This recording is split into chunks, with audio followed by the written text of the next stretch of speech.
Arise, minions, and welcome to unMadeGaming. We are here for another one of our Patreon one-shots. We are back to Coriolis. We have some familiar faces and some familiar names. This is the same universe as our previous Coriolis one-shots in our patron one-shot thing. This, however, takes place prior to the last two one-shots.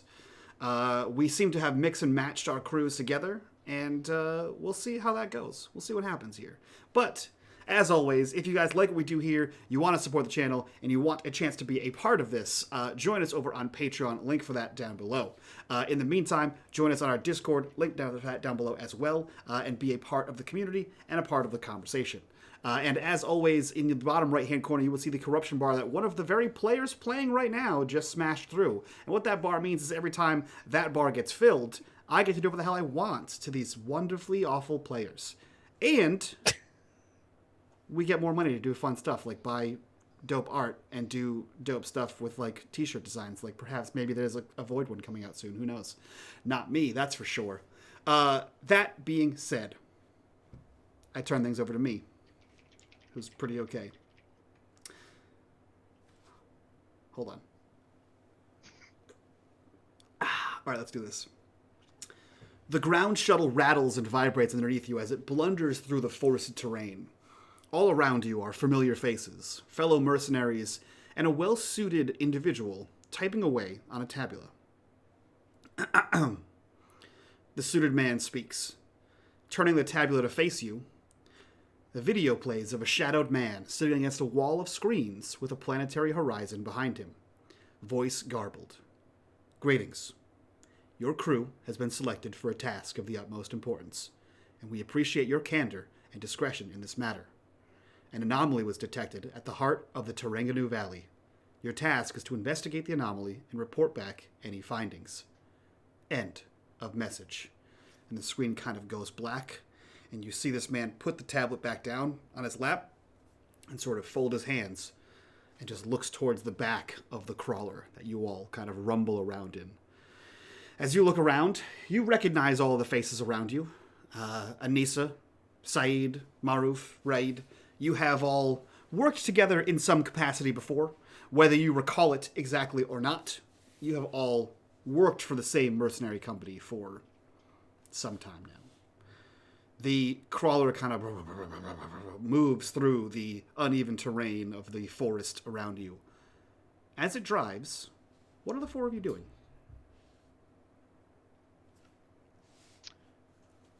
I'd say Raid would sit there, being more of the soldier type. It's like whenever there's a moment of rest, he's gonna take that rest and look not bored, but plain. And he's going to be in his usual tactical gear for whatever preparations he knows they're going to do. So clothing is simple, practical, body armor is on, uh, guns at the ready, like, but safety's on, of course, because, you know, as you're heading out to battle. Okay. So, Raid, you just kind of sit there stoically. How about everyone else? Anissa probably looks the least soldiery out of everyone, if I remember correctly. She's probably not going to be sitting. Being back on a planet is usually not something that she does, because she's from a space station and she works mainly in space. Mm-hmm. So she's probably standing and she's got her hands on both holy shit handles, and she's just like riding the wave of like the bounce of the terrain. Yeah. And she doesn't have any guns on her, but she's got her sword and just like a long leather, slim leather coat, and just pretty form-fitting, easy to move in clothing. Yeah. I assume they're those subway straps that just sort of like the loops that kind of hang there. Yeah. So you can strap gear or panic too. Saeed, Maruf, what about you guys?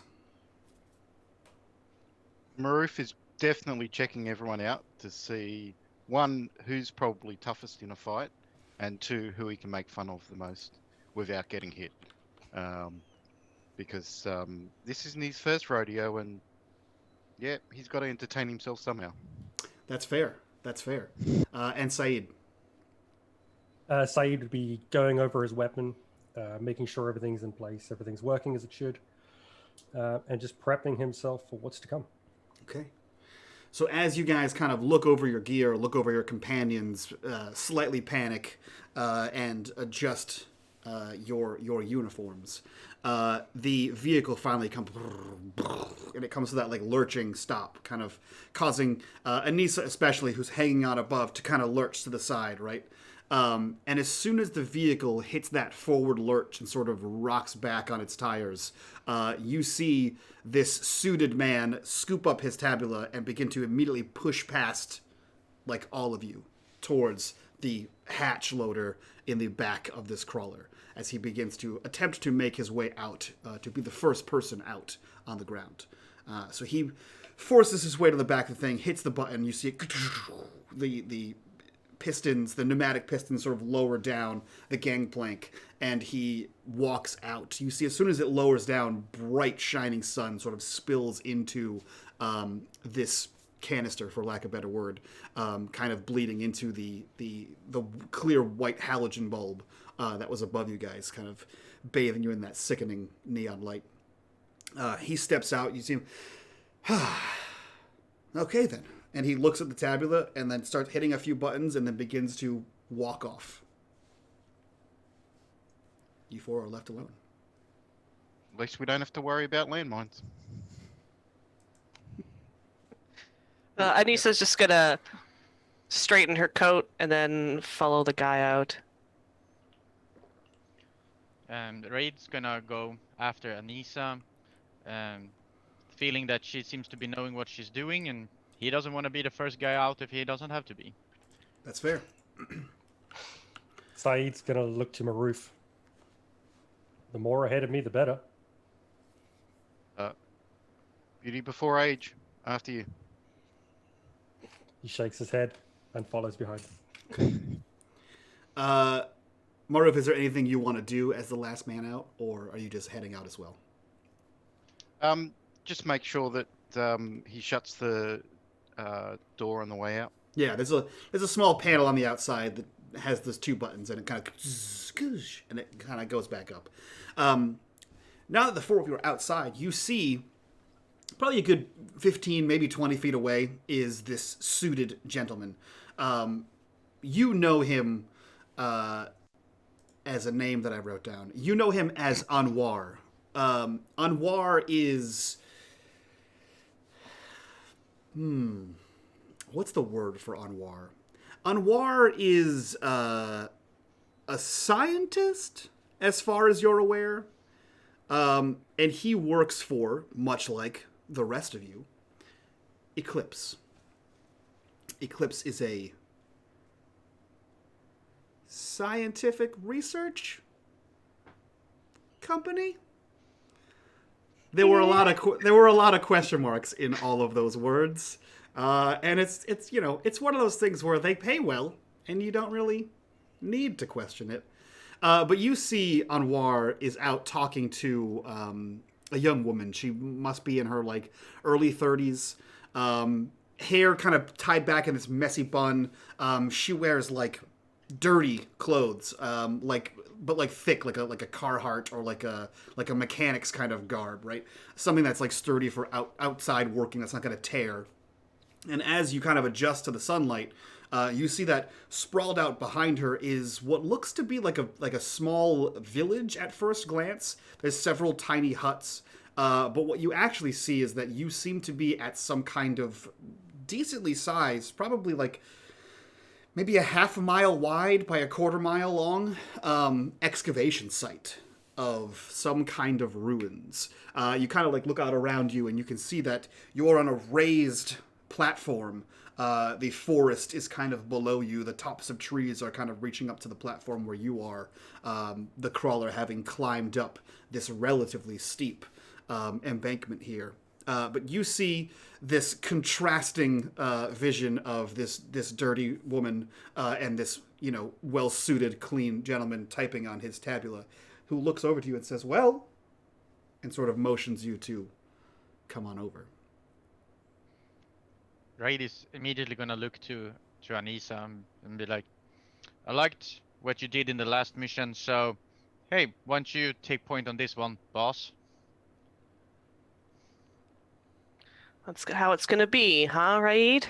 And she will slap him on the shoulder like she usually does. Well, And I'm the muscle, you're the brains. You point, I shoot. she chuckles. You're doomed, you know that, right? Nah, we have these two fine adult gentlemen with us. Hey, Said, Maruf, you're gonna cover our backs, right? Yep, I'll be covering your back. Something. Keep you alive. Don't worry about that. Ding. How about and she kind of surveys the surroundings and kind of eyes Anwar and that woman. It's like, how about we keep we'll keep each other alive. How about that? Like being Yep. alive. But I'm going to have words with the travel agent because this isn't what she sold me on. Hey, you're funny. Okay. All right. Yeah, I don't know where the spa is, but yeah, we're gonna throw hands, I think.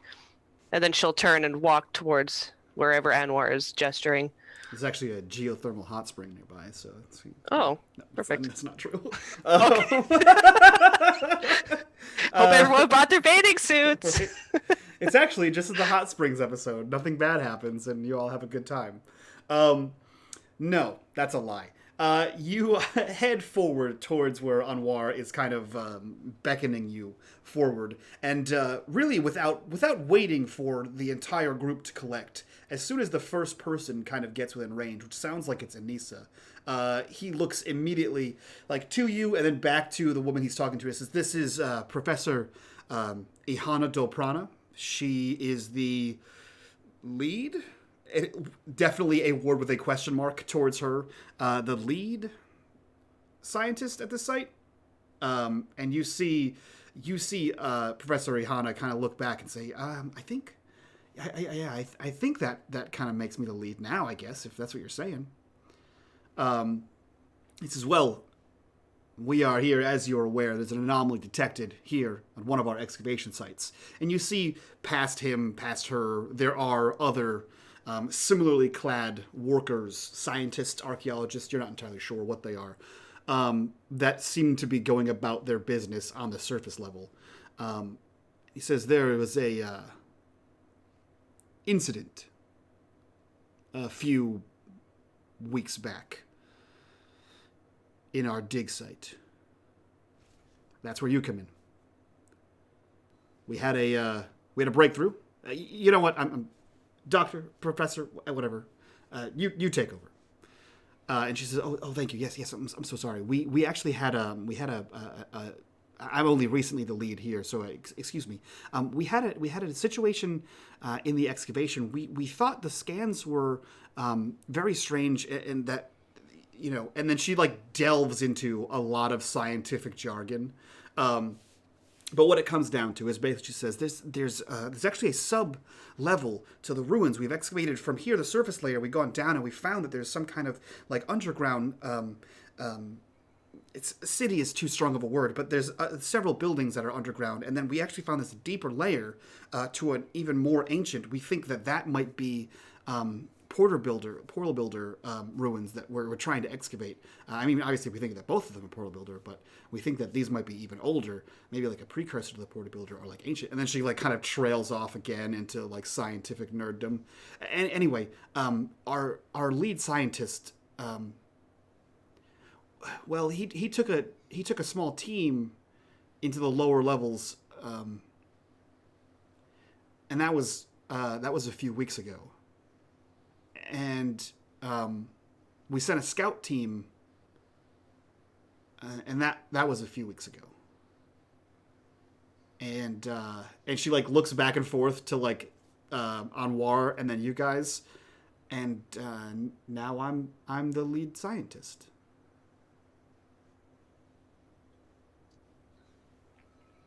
And boss, where's Soraya when we need her? She should know all of this nerd stuff. No doubt. So how long has it been since the last scout team went through? Anwar kind of like looks at his tablet. You see him like slide a few pages over. It's been 15 days since the scout party. 21 days since the original expedition.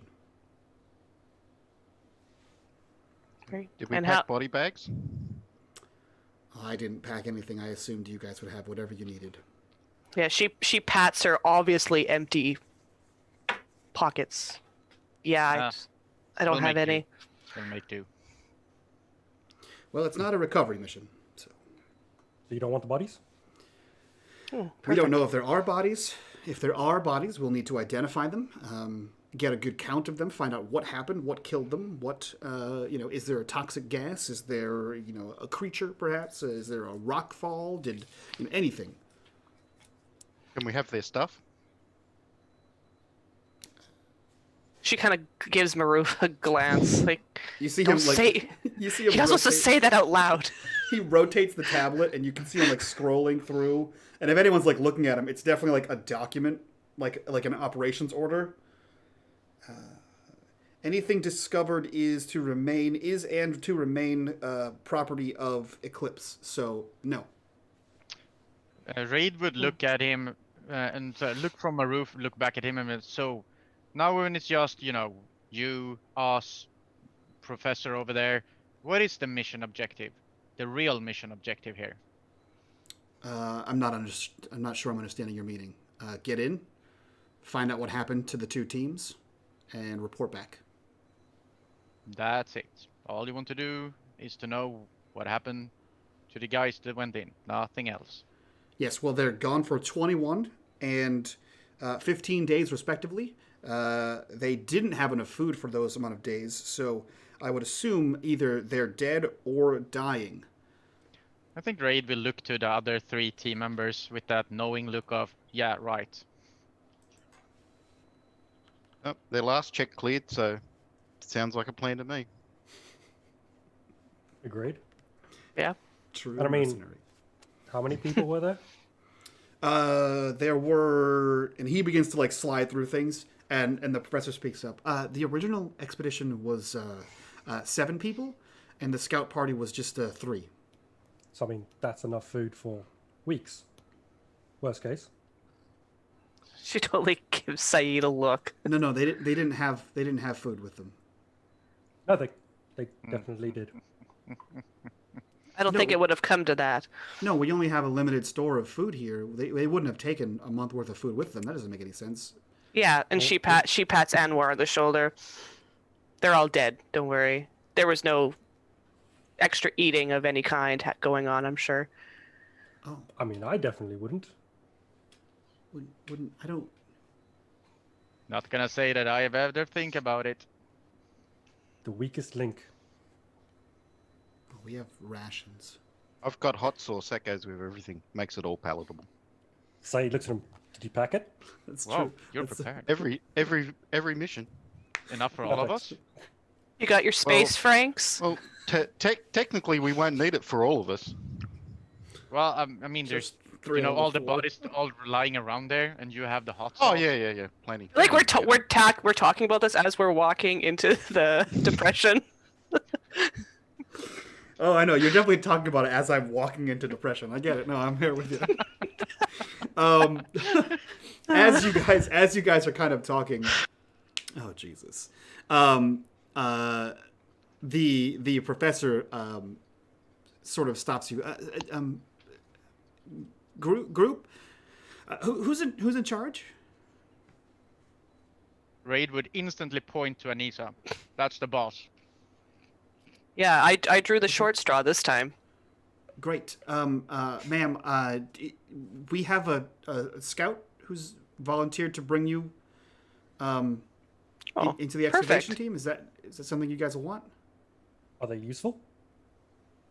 I mean, they Shh. work, Extra bodies are always useful. they work here, Yeah. and they'll. We had enough hot sauce. I don't understand. We're not actually supplying you with. Sir, we didn't talk about food. We don't have enough to supply them with food as well. Like I thought you guys were going to bring your. No. It's fine. It's fine. We have our own professor. Well, we'll definitely take the scout.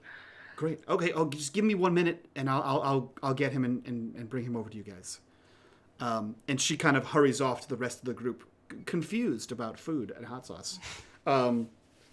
You can see, like, peering occasionally up from the tablet, like, kind of done with it already, is Anwar. Every once in a while, he kind of looks up and then swipes back through a few things, glances at you guys, keeps swiping, while the very confused professor is off getting you guys help. What are you all doing? When she scurries off, she's kind of just scratch her head and just kind of that casual turnaround to look at the three gentlemen. It's like, oh, I hope this scout's not annoying as fuck.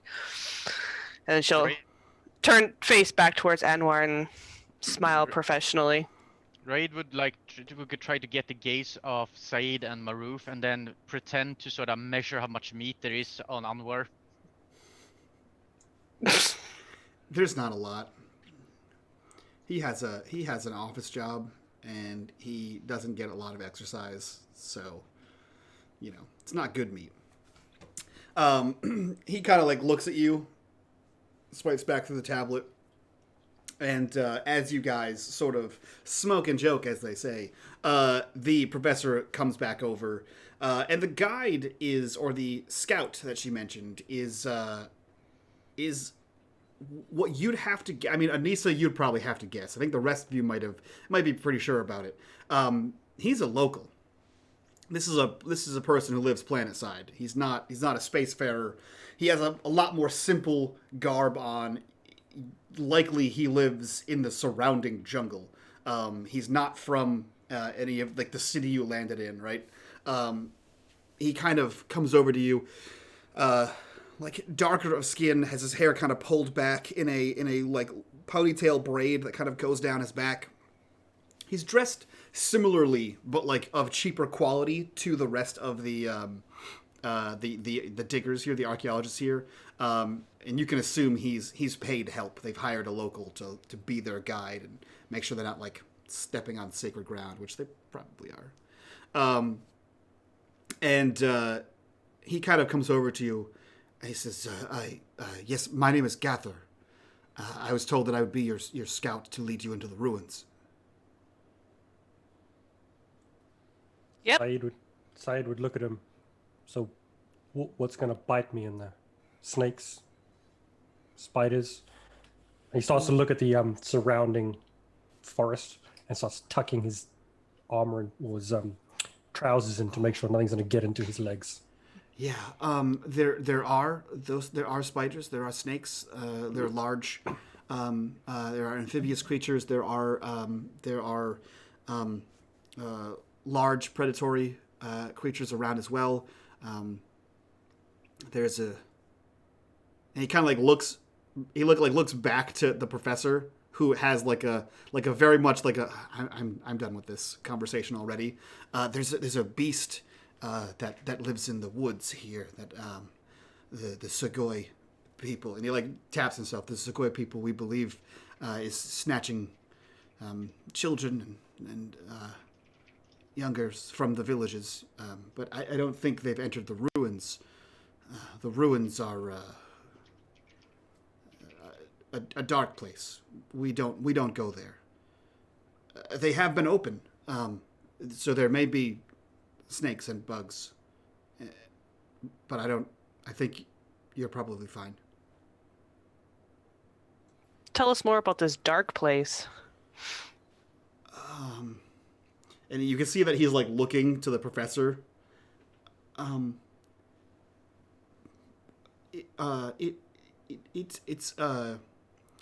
It's a place of evil. We feel. It is outside of the gaze of the icons. Interesting. Yeah. Sounds like it's quite a place. Maruf, I totally am with you. Bad travel agency. We don't actually go there under normal circumstances, but right now is okay. And the professor kind of speaks up. This is local superstition, if anything. These are what we've determined to clearly be portal builder artifacts, ruins. We believe that the next layer down is likely to be even older, There is no evidence of a great evil that he speaks of. There's no... All of our readings have come back fairly normal. The scans we've been able to do of the areas we've been able to have access to, everything has come back as normal. No signs of life detected. This is merely planetary superstition. Fair enough.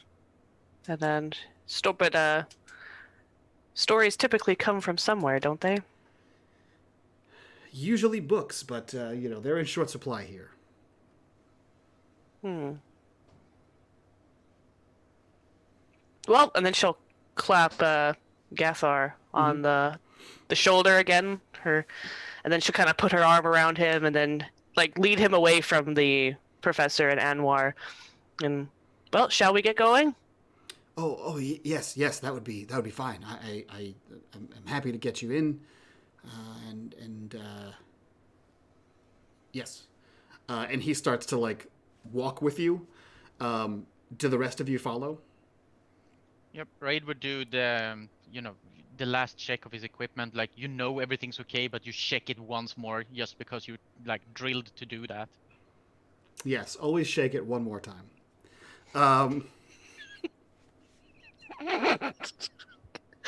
Hate you. I hate me too. So far. Someone gave me this platform, and they keep encouraging this behavior. I think it was yourself. So, you all continue right past that. Those of you, I feel like those of you who are mercenary, not mercenary, those of you who are soldier-esque and a scout, are slightly more observant, and you make it a good 10 feet before you can hear an extra set of crunches behind you, and you can kind of give a glance around, and Anwar, still tablet in hand, is following behind you guys. Perhaps he thinks he's coming with you? This is news to you. Syed would turn around, give him a slap on the shoulder, hey buddy, but extra hard, so pushes him sideways a bit. What? Thanks, Annie. We're good. Oh, I would hope so. That's what you're hired for, so... Yep. You're good too. You can stay. No, this is my job. We ain't babysitting you. We ain't babysitting you, Notepad. Well, this is what I'm paid to do, to make sure that your job is successful. From here. Since when does Eclipse send a babysitter? That's not what you're paid to ask. So... if you come along, the rest of us can start taking bets on what I'm going to put it at half an hour before he dies. Half hour? Yeah, I'm gonna seize him up and down. No, I'm feeling generous today. 45 minutes. He hasn't pissed me off yet, so I'm giving him an hour. All I have to say is the better my report, the better your bonus. So. Okay. What are we betting? I say 50 burr. 50 burr for that. 50 burr. 45 minutes. Yeah. I'll add that into the pot. As Syed turns around and goes, yeah, I mean, if I kill him at 30 minutes, I mean, I win. And while you're, hey, no shooting him. That's cheating. He has to die from his own accords and his own stupidity. Anwar, you're welcome to sweeten the pot if you want. And she'll kind of give him a wink. Yes, I'll bet 100 burr that I survive, because that's what's going to happen. Do you have the 100 burr on you? Of course I have the 100 burr on me. Because, I mean, when you die in 30 minutes, we're gonna need that burr. Yeah, can you pre-charge a burr stick? No. Gentlemen, don't forget what the contract said, and she's gonna quote it a lot better than I can. Anything found does and remains property of Eclipse. Oh, does that include clipboard? Oh, okay, fine. Clipboard. Fortunately, he is property of Eclipse. Fine, boss, fine. Well, they said we didn't have to bring it back. We just leave it there. All we bring any bodies back. Yeah, all we have to do is find out what happened. Yeah. So, Right in the report, found 27 bodies, killed clipboard. Like, Yeah. Yeah.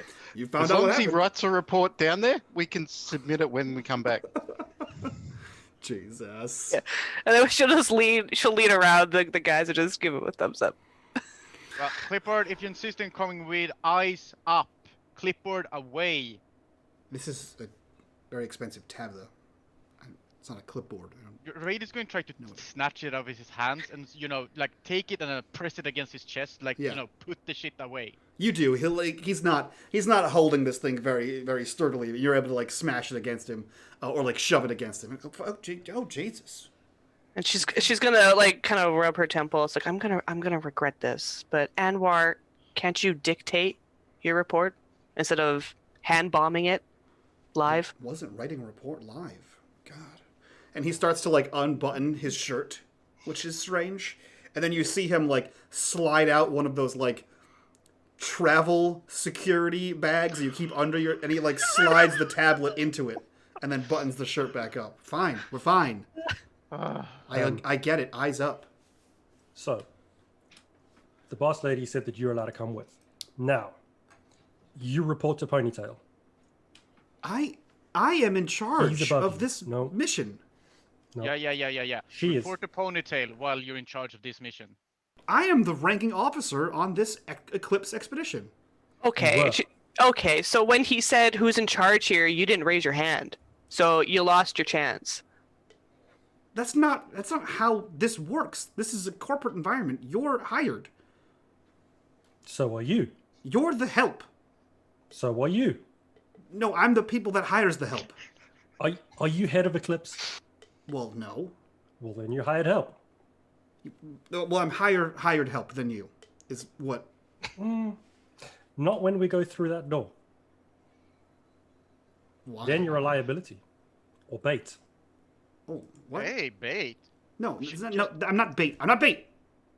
We smear him with hot sauce. I am an Eclipse Push him in. asset. See what we get.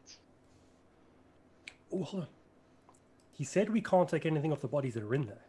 Didn't say anything about his body. No, we can Okay. take it, we can get it Okay. easily. She's gonna like, if she had a gun, I feel like she'd shoot it in the air. It's like, let's get going. Sorry, boss. Fine. By the way, it's cannon fodder. Okay. Okay. Wow. Let's go. Wow. Okay. Wow. Big shield. Okay. She's gonna smile at Anwar. It's like, come on, Okay. let's go. He follows behind as you are led into by Gathor, who looks now even more terrified to be going in here. He kind of leads you down, and this looks like oh man, for a visual, like picture, was it Raiders of the Lost Ark, right? When he's like building the staff, like that's the excavation site. It's dusty.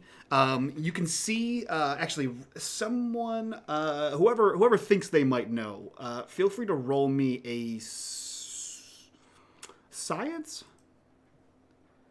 Yeah, science roll, if you have it. If you're trained in science. Nope. Uh-oh. We're meat, Mike. We're meat and muscle, not brain. We left. Oh, no. Science is left behind. Soraya is our team science, and she's not on this mission. Okay. Cool. No science. I don't think any of us have culture either. Dope. I have no advanced skills. None. What? Perfect. Yeah, his skills are all gun. I mean, I can volunteer that I actually have some in technology that I took to be able to, be a grease monkey for the ship. Let's see. Saeed. No, Raid. What do you have? Advanced scope, sensor. Nope. Yeah, no, you got nothing. Okay, No. cool. I'm not the science dude. I'm the muscle man. Yeah, you sure are. Yeah, so you guys head down.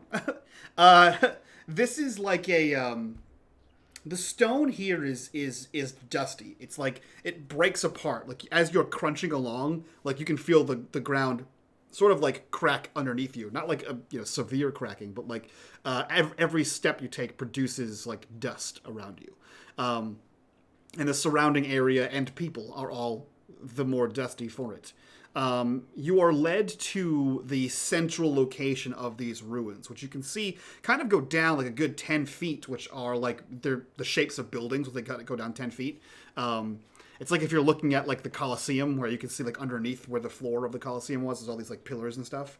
It looks kind of like that. And then you can see that in the center, there appears to be like a hole, like not like a made hole, like a well, like an intentional hole. This seems like something caved in way down in this thing, which reveals a dark crevice.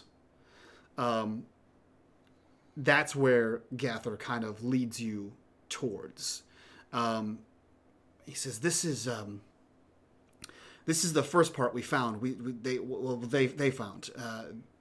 This is kind of been like this for a while, but this is what they've been excavating. And the place you need to go is actually deeper than this. It's actually down more. So I'll lead through this part, because it can be kind of a maze if you don't really know where you're going, and unfortunately, I do. So if you follow me, and you can see that he like hitches a rope onto something and like starts to slowly rappel himself down. If you look around this gaping hole, there are 4 more hitches that you could secure the rope to if you want to climb down yourselves, or wait your turn once he's done and kind of gives you the all clear from up there. I was gonna say, when we're all serious and while we're going down, Raid is actually making sure that Clipboard is safe in the middle of the group, because I mean, all fun and games, but when we're serious, he's going to try to make him protective.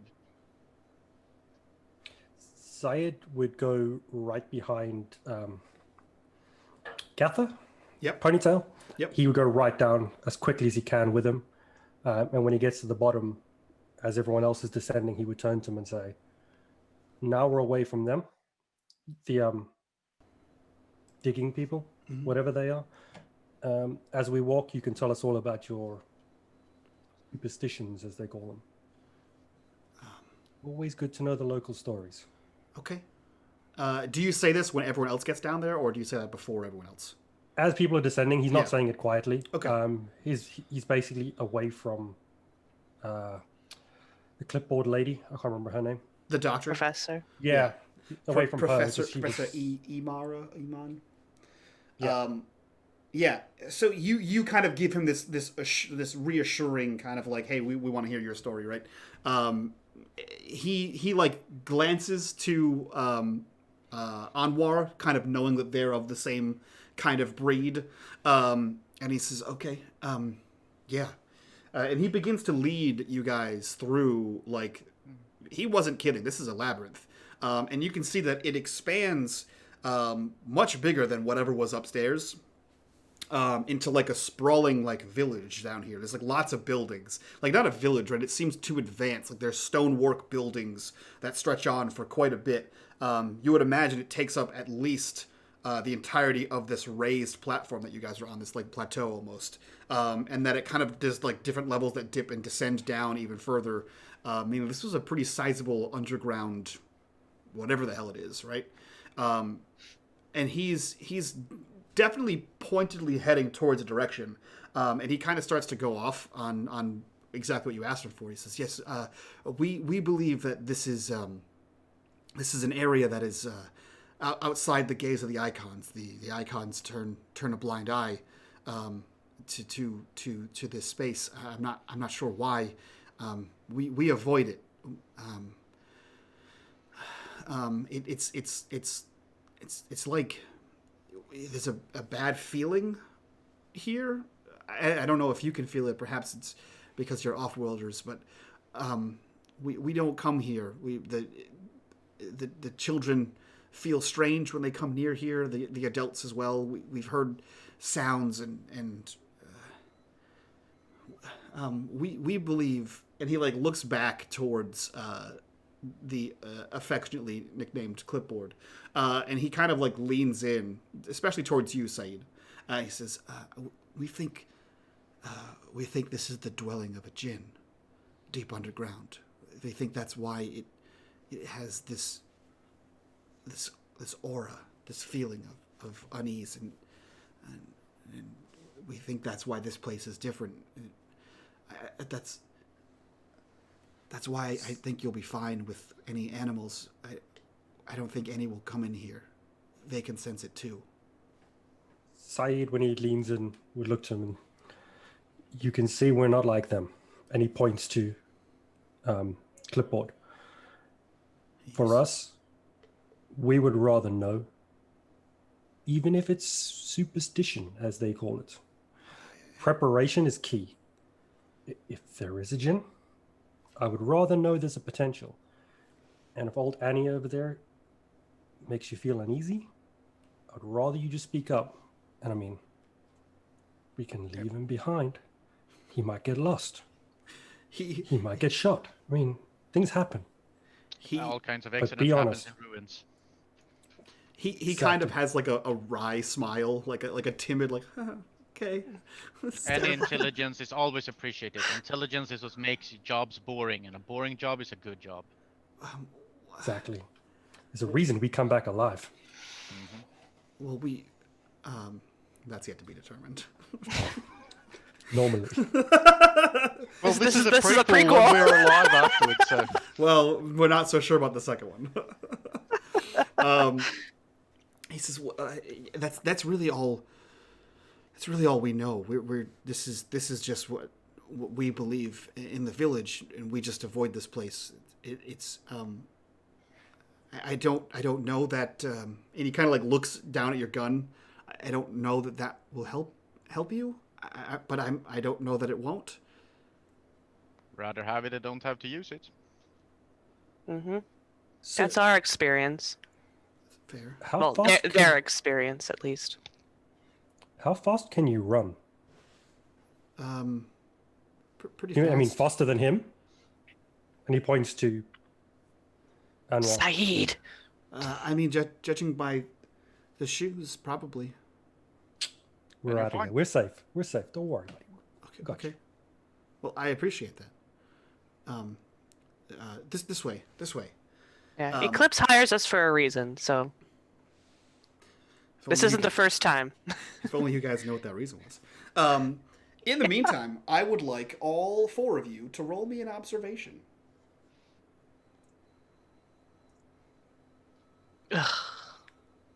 Oh, Jesus. All right. Well, in our streak of good luck for G, you failed. Snow, Maruf, you are the only one that hears something. Yeah, you can make that face all you want, Necro. You are the only one that hears something. Everyone, you can hear this deafening silence and the boot falls of those around you, right? But Maruf, you recognize another noise, or you identify another noise. Maybe like a kicked a pebble, like the sound of a little like rock kind of moving down like a hallway. But you hear movement. There's movement off to the east of this place, not the direction that Gathor is taking you. But there's something moving. Not really sure whether it's towards you, whether it's away from you, whether it's around in circles. But there's definitely movement to the east. That is not your group. Maruf will probably pull out his recon probe and just start playing with it, Okay. just to get a reading. Are you going to send it out there? Yep. Okay. The probe, is that a like one of the like the throwy little floaty guys? Is that what that one is? It's the little self-propelled one. Are you doing an active scan? I think that's what it's called. Yep. Okay. So yeah, you send this thing out there to do an active scan. I'm trying to remember what exactly that thing does. Probe. Because it does something specifically with the active scan. I think it gives you like a +2 to something, right? Yeah, I think to, it's to observation. to observation. Yeah. Smaller recon probe. Recon probe. Probe uses to scout surrounding area. Hovers using a small grav unit powered by cells. The probe can be remote controlled from extreme range. Wow, okay. the operator's observation score is tested to see how detailed the observations are. Cool. Okay. So you send this little dude out here to float around towards the east. Do you make this action known, or do you just kind of subtly like click, click, and sort of toss it to the side? He won't be hiding it, but he won't tell anyone he's doing it. Okay. So if anyone, so I would say based on those rolls, Raid and Said, you see it. You see him like click, click, click something and throw it to the side. You would all recognize that this is a recon probe, and you immediately see him, I assume, have like this small, like, you know, wrist unit that you can set up. You can slide, you can move the thing back and forth, right? And you start to press this thing down. And on the LED circular ring around it, you see like that little singular light kind of scanning like old sonar as it presses down towards here. Do you continue walking as you kind of go, Maruf, or do you stop and continue this? Continue walking, because if anyone's shadowing us, hopefully they'll keep walking. It'll be easier to pick them up. Okay. Right. Raid is going to try to make silent sign language contact and like ask what, and at the same time try to grab Clipboard and put him closer so he knows where Clipboard is in case something goes down. Okay. Yep. Maruf's just going to shrug and just point to his ears. Okay. There's a lot of silent communication happening. You guys press on. Gathler is kind of leading you on. He's still kind of, over the course of time, not quite rambling, but he's like explaining. He's indulging Syed in his the local lore, right? And Maruf, you continue sliding this thing around, and eventually you get like a bloop on your little sensor thing. Roll me another observation. Okay. Do you want to push this roll? Yeah, no one else has given you any darkness points yet. I mean, I start with some, so don't get too crazy. I start with 4. So Please do get crazy. Everything gets more interesting when you get crazy. Now we have 1, 2, 3, 4, 5 darkness points. Okay, so you re-roll and you succeed. Great, 1 success. So you get first of all, you get like a boop, boop, boop, boop, boop, boop. And you see on this like sonar wristband that your whatever it's picking up is 4 moving entities. They seem to be closely grouped together, the same way you guys are grouped together. You're able to adjust the recon probe to like a higher location and like turn on one of its additional sensors, and you see that there is a low quality, grainy, and dark video feed of 4 individuals, humanoid, in a formation, walking in a generally similar direction to where you guys are walking towards. Maruf will definitely stop everyone and call over Gaffer and just ask him if he recognizes these people.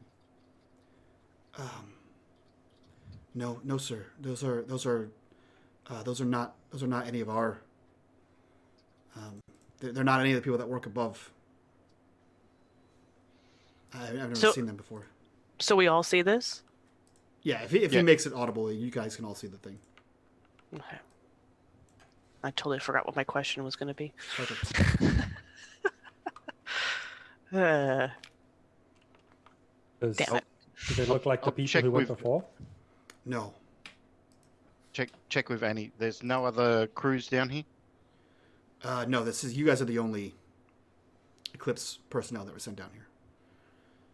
Are they moving in like an intercept pattern? Because they're moving in the same direction we're going. Are they trailing us, or are they like we're gonna like meet up? Roll me. Roll me command. This, if you had to guess, this does not look like an intentional intercept path. However, if they continue on the exact same like straight line, you will eventually intercept. it does not look like they're trying to. Your best guess is based on the way they're moving. They're equally as unaware of you as you were of them. Yeah, I'm not sure how quiet we've been. Like, people are talking and stuff like that. But does it sound like our voices are carrying in this space? No. Your voices are kind of dead. Like, it's like there's no echoes. Your voice kind of goes and then, like, falls off, basically. Okay.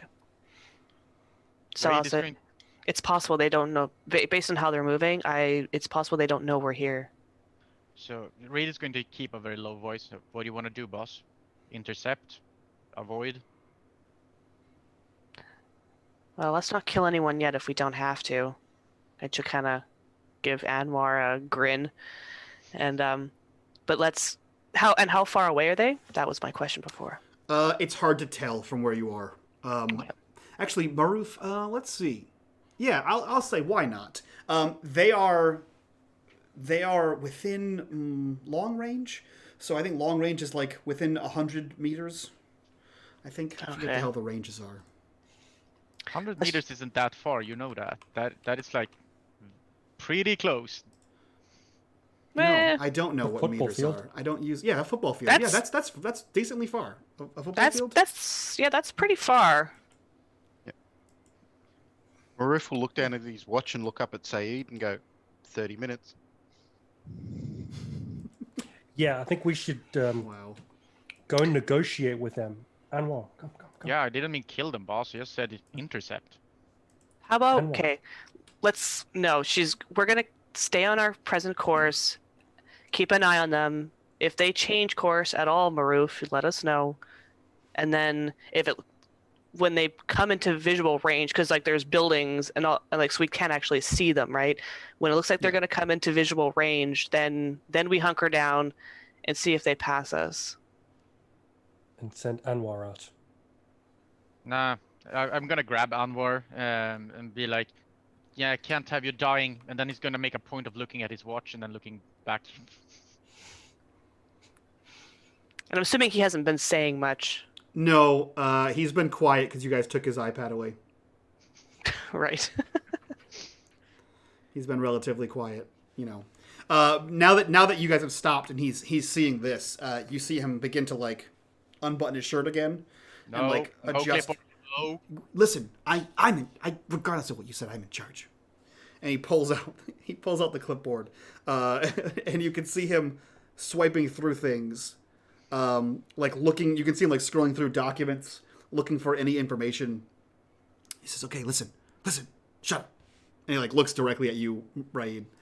I think I know what this is.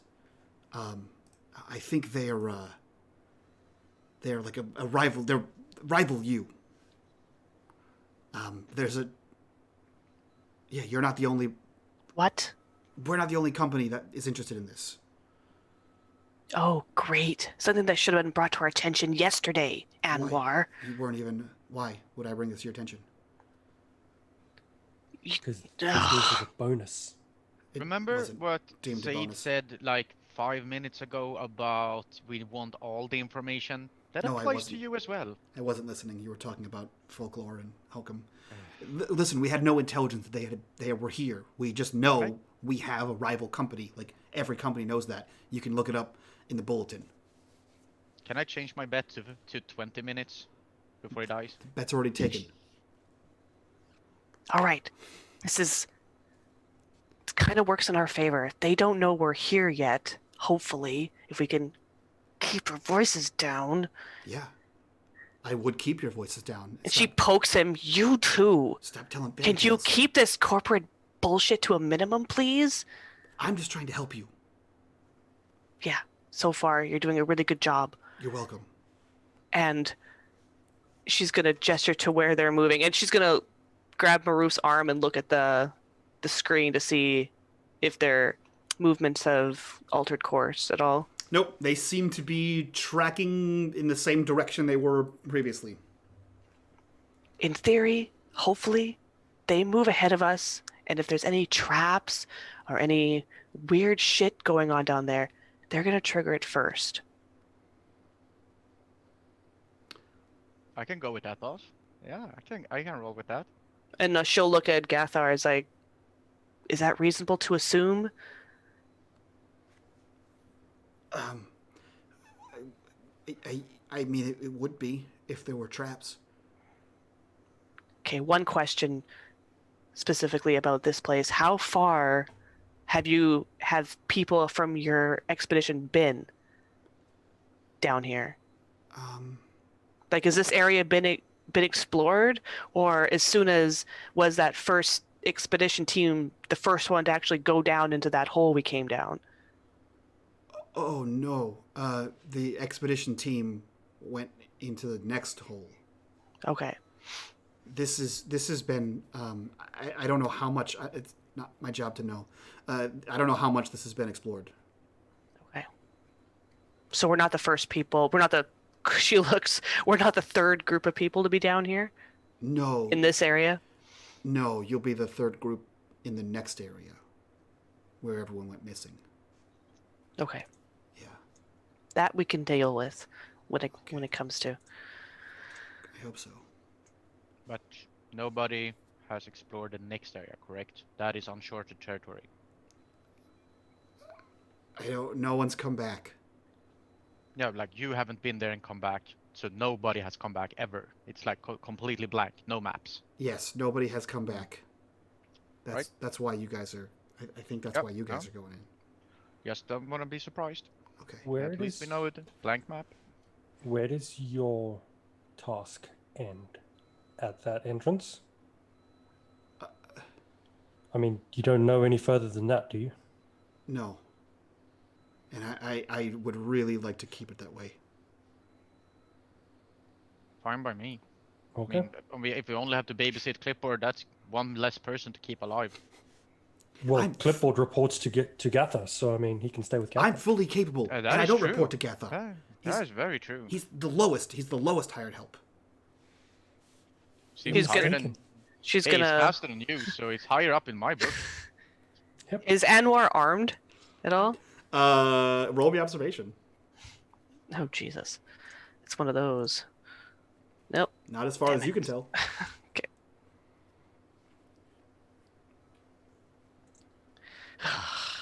All right. Let's keep moving quietly this time. Hopefully they don't notice us. Okay. Everyone, roll me an infiltration. Yeah, and again, Raid would be like professional and keep Clipboard in the middle, so it's actually somewhat protected. Okay. Oh wow, look at that. Can't hear for shit, but you can hide for shit. Oh, no, don't know what I'm hiding from, but I'm pretty good at it.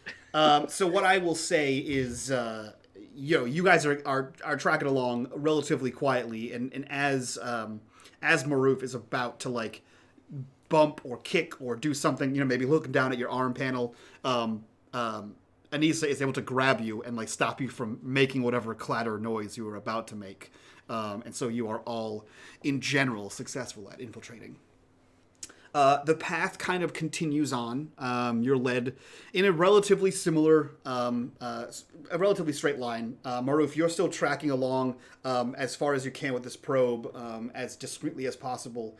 And you see that these people are going in roughly the same direction as they have been, which again, you're tracking. If you continue as a straight line, the angle at which they're traveling will eventually intersect.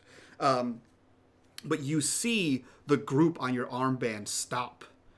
And they begin to, like, you assume converse again. The graphic's a little grainy here. But you see them converse.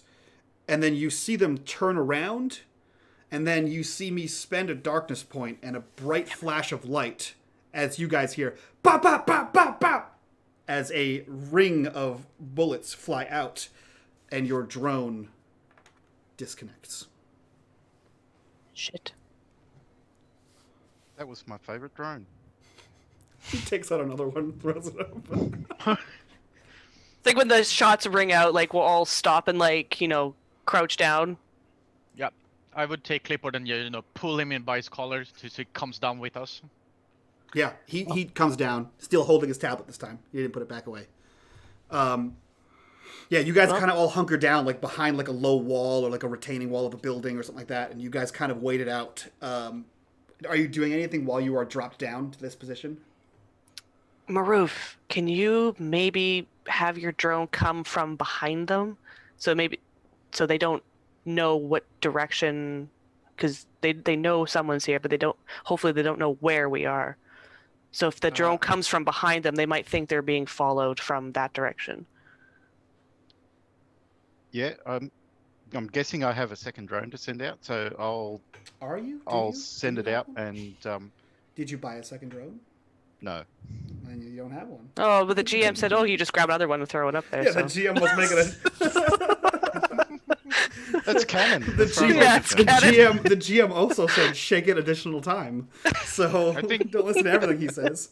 While Anissa is having this conversation with Maroof, Raid is just going to gestures widely at Clipboard and pointing at his device, pointing at him and be like, What? take the shit and put it away. Put it away or I'll fucking shoot you. How is that relevant right now? Because if we're gonna run, you can't have me stand Fine, down in the fucking fine. Clipboard. Okay, Keep it whatever. hands free. Hands free. Fine. Eyes up. It's going in the report. Sahid, I think would have been at the front with Gatha and would have ducked down behind some boxes Yep. with him. He would draw his weapon, aiming roughly in the direction that they could come from. Yeah. Look to Gatha and says, "Is there a quicker way to get where we're going? Quieter and quicker." I don't think so. I only know the two ways, and this is the shortest path. I'll be honest, I kind of wanted to get you in and out of here as quick as possible. Can we get there before them? I don't know where they are. He would look back to Maroof. How do we intercept? Where are we going to meet them from your scan that you had before? Can I work that out? I mean, it's pretty obvious. If we keep on the same heading, we're going to get right Yeah. into them at some point. Yeah, I'll tell you what. I'll do you one better. Because we hit 2 corruption bars. So as you try to do the math here to figure out where exactly you could intercept them, you hear another brrrap, brrrap kind of ring out from no longer to the east. Now it's more. It's still to the east, but it's more in line with where you guys are, and you hear a woman's voice. Come out wherever you are. Who's there? And it sounds like a very commanding voice. Gonna unholster my weapon as well and look to Anissa. Just wait.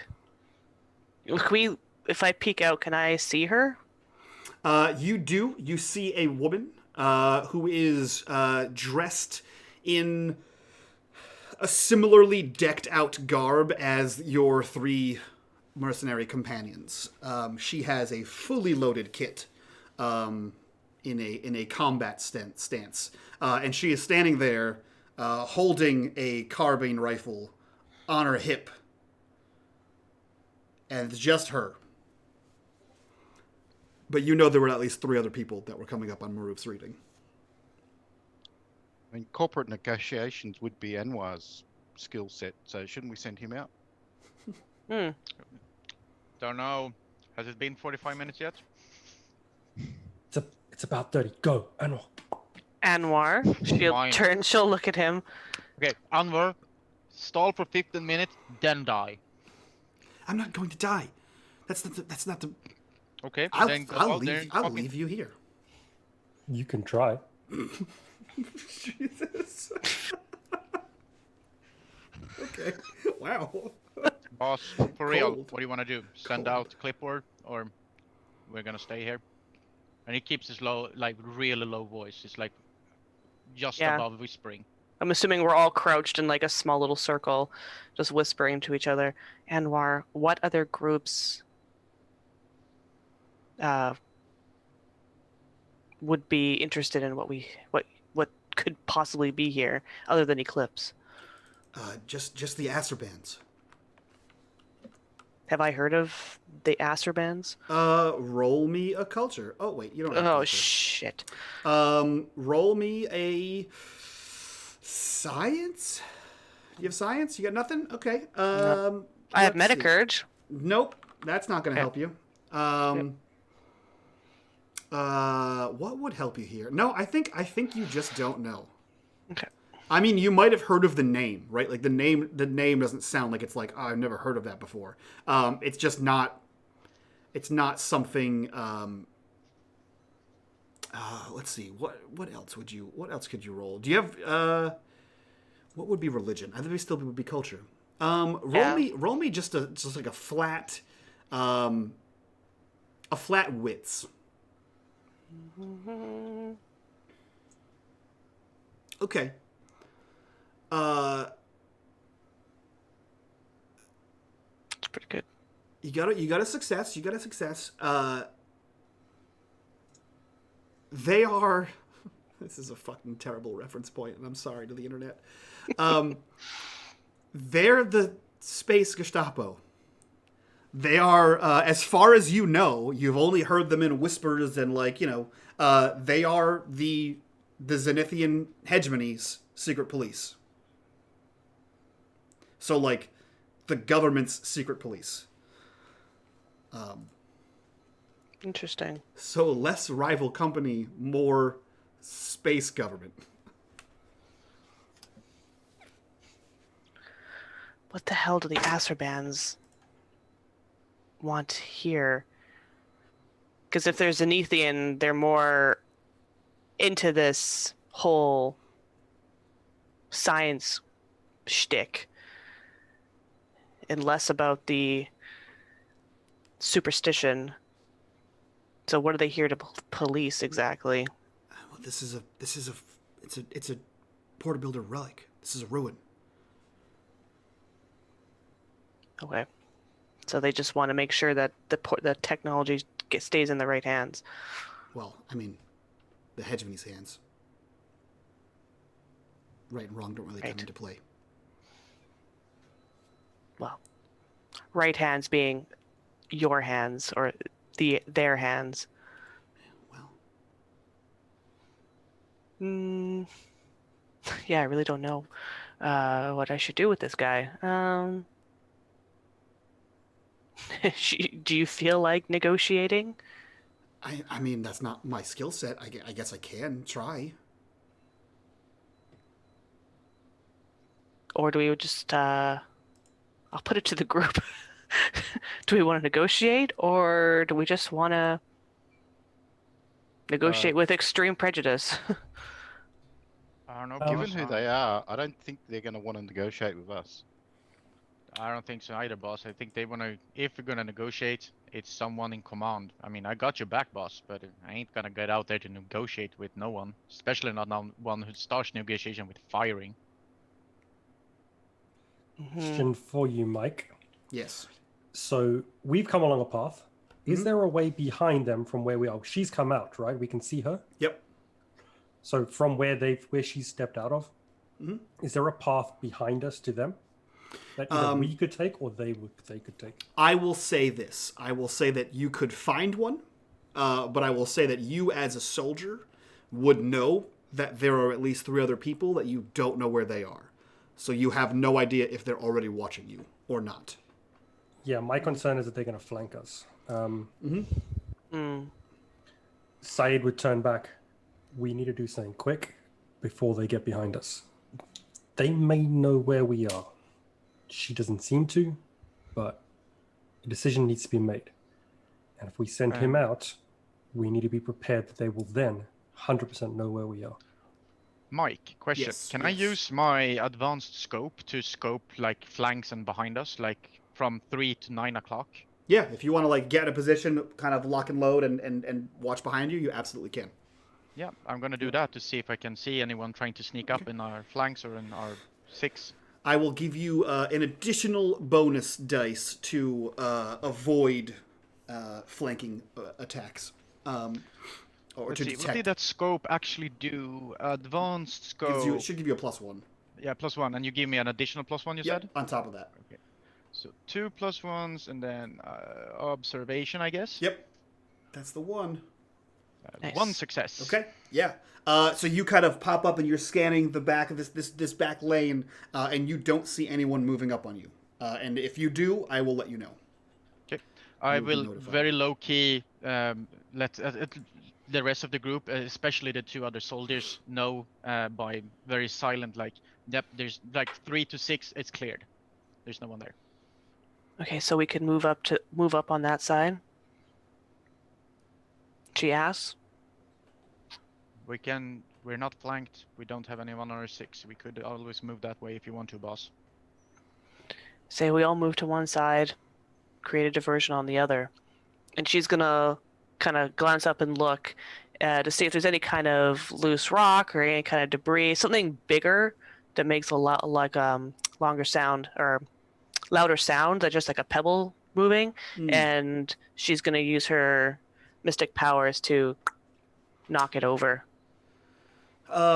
You can find like a softball sized rock, but like this is an excavation area, so they've been pretty good about getting all of the debris up and out of here, or else they'd be bad scientists. So they've done a pretty good job of that until going missing. So yeah, there's no like huge chunks. The only huge chunks might be like on the ceiling, like a stalactite, but you have to fire to get that down. Like you couldn't just like tear it down. So you could throw a softball-sized rock that you could probably find, or like a chunk of like one of the stones in a building, and sort of throw that. I prefer not to throw it, so there's nothing that I can see that I can move. You could use your mind to do it as well. It would still be a softball-sized rock. There's nothing massive. Okay, so yeah, I'm gonna do that, and my intention is to create a diversion to draw their attention to the opposite side of where we're moving. Okay. I believe that gives me a darkness point Yeah. for using your power. No need to roll for that. Nope. But I will have you roll a manipulation.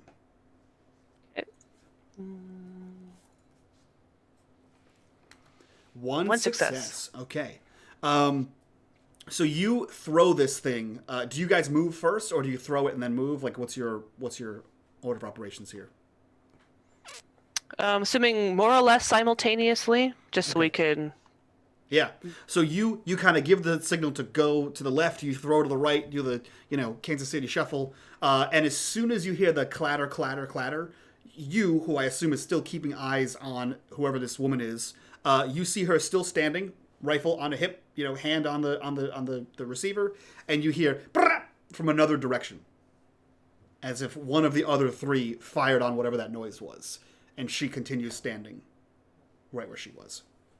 Can we, as military people, Yeah. assume where that came from? You can assume. Make a good adjustment? You can assume. Let's see. I will have you. You could roll me. If anyone is trained in command, I'll take one of those. I am. I think just our captain might be. Yeah. I'll also take, if you're trained in ranged combat, I'll also take a ranged combat roll. Yeah. I got only- one only success. Said are, I don't know, Maruf, are you also ranged combat? Because I know me and Saeed are. So, like, Yep, Yeah, he I've is. got range combat. Yeah. So, Mike, this sounds very much like an ambush, right? It's ambush adjacent. So, I know myself and probably Maruf both Yeah. have a talent called situational awareness. Yeah. You know your surroundings and get a +2 to observation when testing to discover an ambush. Yeah. We have We that. have. we Ironically, have that as well. We have the same one. Ironically, you all have the same one. Yep. Okay, so you get a +2 to observation when detecting an ambush. I would. Ambush adjacent. I will keep that in mind when you need to roll observation. This is one of those moments where, like, the ambush is set and you guys are aware of it, right? So the detection would be trying to figure out where the other 3 people are, right? I think, Anissa, with that command success, you would know as a captain. She likely fanned out the other 3 people. They're not in one group. They're likely in, stretched thin, but they're probably all watching from different angles so that you can't do what you think they're trying to do to you, right? So that you can't flank them. I will say for Maruf and let's see here, Saeed, you hear that round go off. This person is likely in a similar area to where they were in the east. So given like your combined knowledge, if you guys kind of stop to discuss it, it's likely that they like triangulated positions. So like there's probably a triangle of the three people with this woman towards the center of that, where all three can see her from wherever they are. I do have a question for Anwar. As we're kind of moving and we stop to do what we just did, like take a stock of our surroundings. Yeah. I'm gonna whisper into Anwar. You say we're here just to find out what happened. Yeah.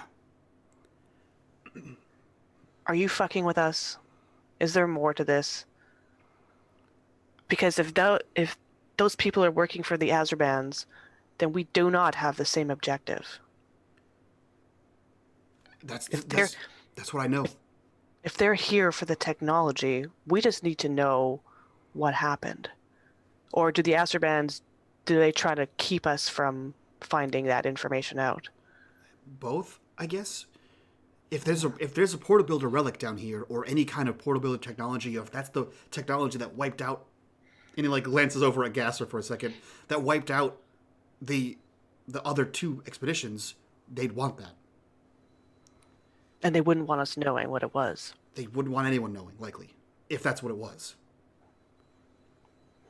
If it turns out to be nothing, they'd want to be in and out quietly so no one knew they were here. We got a message from our scientists upstairs. Maybe someone intercepted it. I don't know. What do you think the odds are of us revealing ourselves to them and us more or less working together to get to wherever we need to get to? Not great. Okay, thank you. Yeah. I mean, if I were in charge here, which I am, I would just say shoot them. Good thing boss is in charge. Noted. Boss, what do you want us to do? Just quietly pass them, or do you want us to engage? Well, from what we're gathering here, an encounter is becoming more inevitable by the passing minute. You're fairly certain, Anissa, that you could likely skirt around them if you needed to. Like if you were very quiet about it, you guys could probably like skirt around and sneak past them. But if that's true and they are going to the same place or looking for the same place you're being brought to, you're going to encounter them on the way out or down there. And then they're behind us and we're Right. blocked in. Yeah. Ambush them, boss. Better train. Better them getting into the ambush than we. Just putting it out there. Yeah. Syed would look back to Anissa. They don't know our numbers. They don't know where we are. Hopefully, at least. Two of us could flank back, get behind them. We can send Annie to go and talk to her and distract her for a few minutes. And on his hip, he would pull out and show a smoke grenade that he has with him and clips it back on. I got something that can help us get through or past them.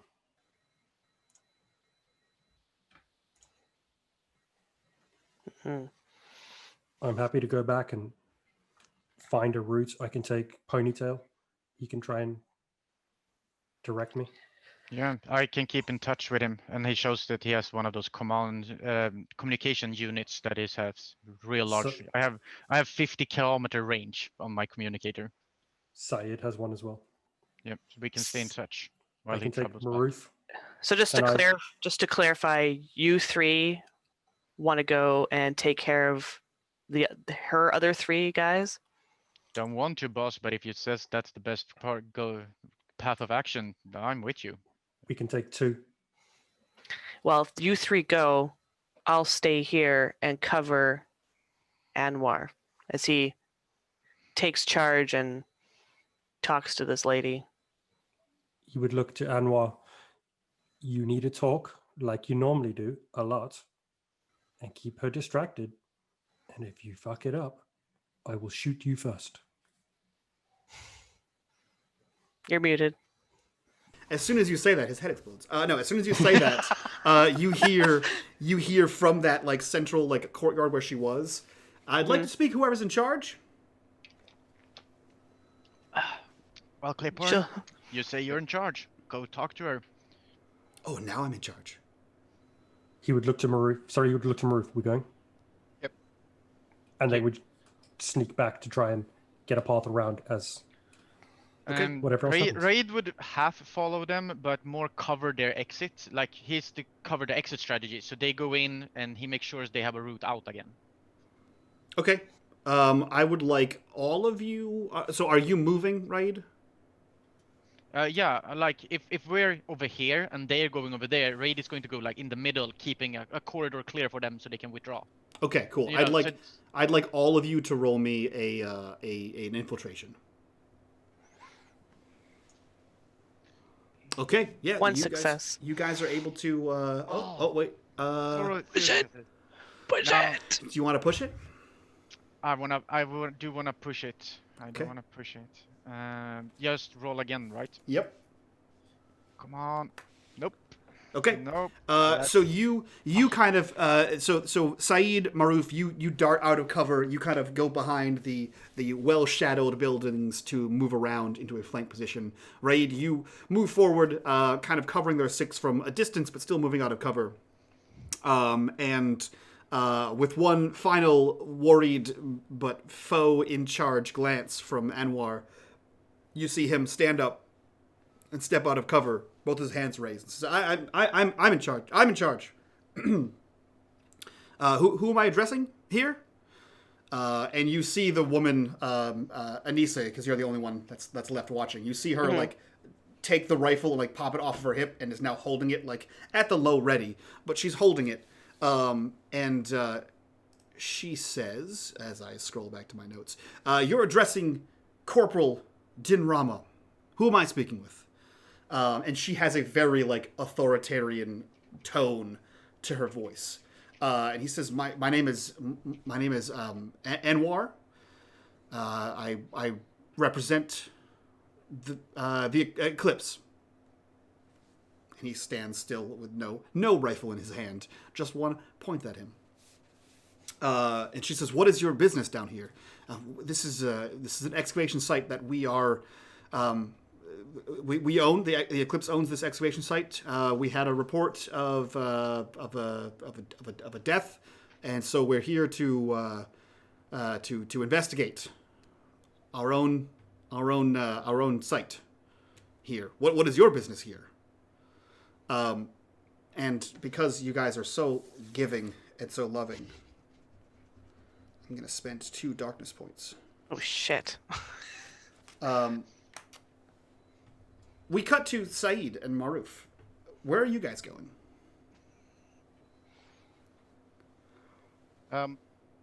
Trying to work out from the drone footage where they might have been, and just trying to get, into a flanking position to that. Okay. I will say you both can make that observation with the +2 for your ability. I do think that's a group talent, right? No, group talents don't give me. You can just only use it one time per. I'll even say, Raid, you can do the same thing too, because you can only use your talent once per session. Oh, sorry. So was it +2? Yeah. Yeah, +2 on top of it. So, and you can use your +1 for your scope if you want to. Nice. I do want to use that scope. I mean, I'm gonna keep it clear so they can withdraw. I don't know if this comes into play, but they're technically following my order. Yes. Does that give them an additional +1? Isn't that with the command thing? As long as they're following what my command is, they get a +1 to the whatever my order was. I think that's if you roll command. Oh, okay. Yeah.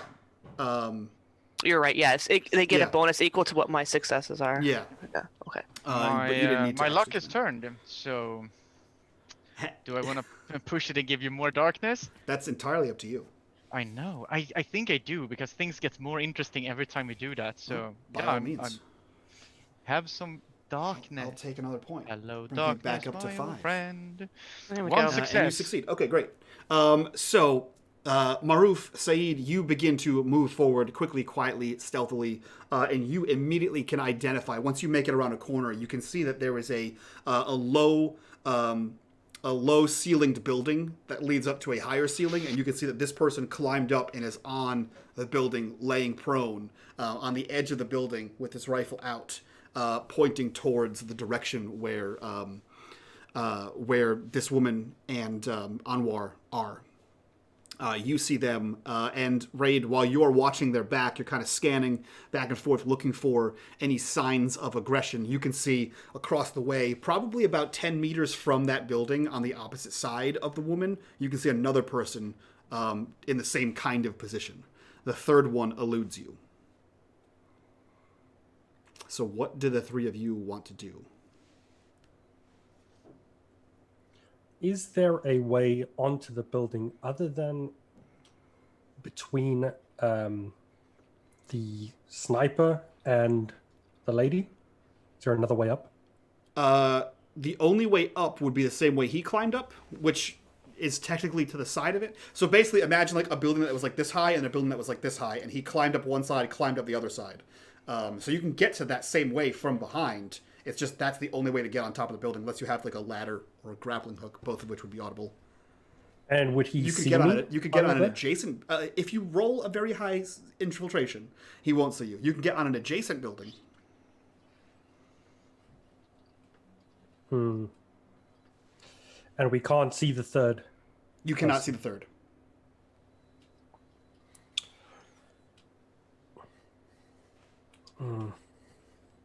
Syed would look to Maruf. I can throw a smoke grenade at him, or I can try and go and silently remove him. I'd keep the smoke grenade for when the shit hits the fan. For the missing two? Because we've only seen one. Correct. Roof inside. For the other two, Yep. I can. Wait, Mike, could you clarify? Did I see the same guy that they are seeing, or Nope, did I see? you saw a second one. I saw a second one. The communication device, how does that work? Is it like you see in those modern military style where I can speak very lowly and they can hear me and they Yeah. can speak back? Yeah, why not? I would then communicate to them like the guy trying to describe like I see one like target is like there and there, like taking like there's the woman, it's 10 meters up that building, giving like snipers do when you Yeah. give marks to find it. Yep. So Saeed, it- I think you have the other communication device. Yeah, Yeah, I think so- we would have had comms open. Yeah. And as we saw the guy on the roof, as Syed is talking to Maruf about the guy on the roof and climbing up, he would explain the roof, so Raid would know Yeah. where. So the two of you now know the two groups, the two attack groups, both know that that you've spotted at least two individuals. The third one eludes both of you.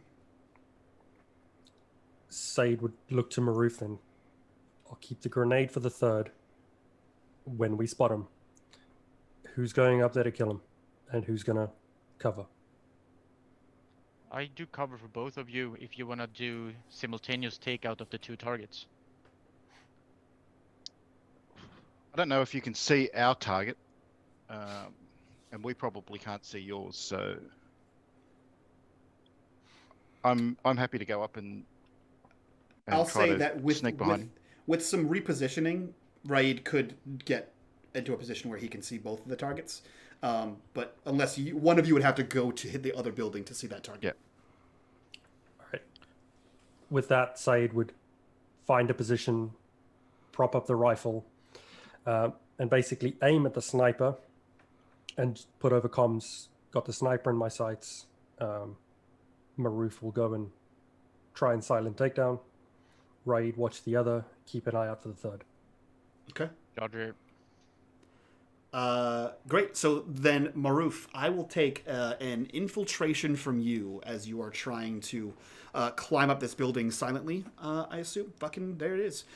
So yeah, you stealthily, like a space seal, you pull yourself up, shimmy down, low crawl across the building, and slide yourself up the next building. You see this guy laid out in a typical prone rifleman's pose. His weapon is fully stocked to his chest and cheek, and he is aiming down the sights at the general direction of where this woman who announced herself as Corporal, what did I say? Corporal Din Rama. Din Rama.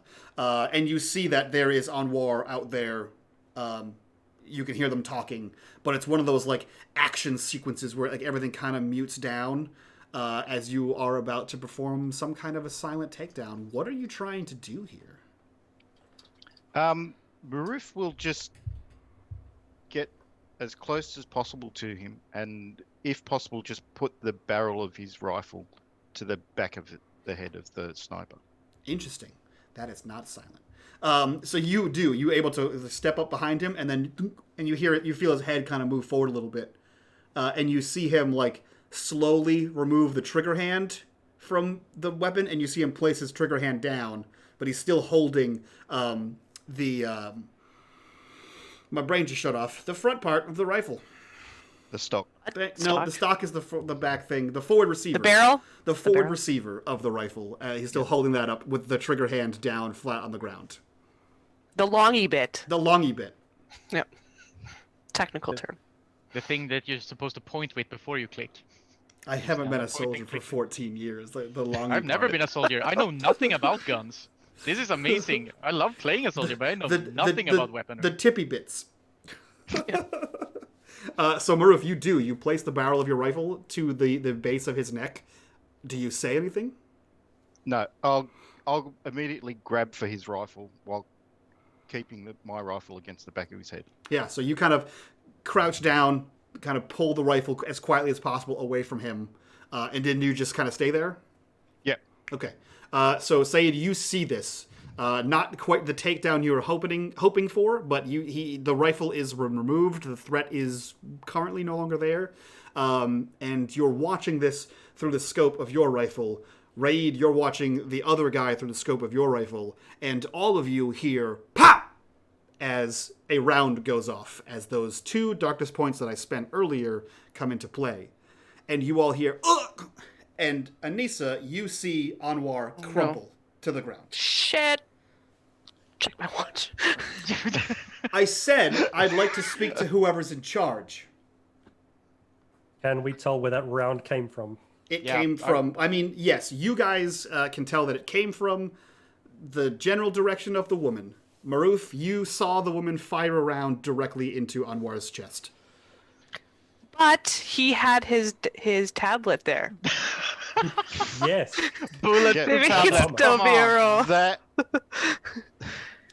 So she'll curse under her breath, and she will stand up from where she was crouched and step out. Hands not up, but she doesn't have a gun on her. Okay. So you kind of Can I step out. Go ahead. Can I switch? I imagine that Reed would have the other sniper in his scope. Can Yeah. I switch to having the woman in my scope, but still like have a line of sight with the sniper, or are the angles too wide?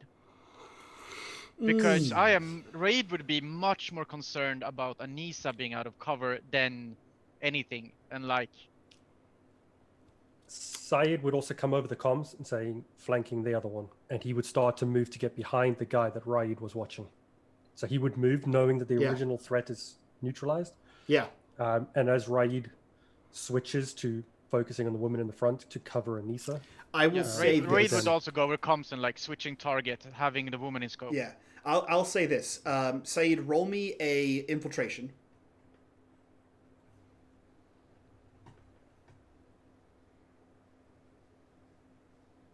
The anticipation. Do you want to push that? Yeah, Okay. I do. Go for it. Ooh. Ooh. Okay.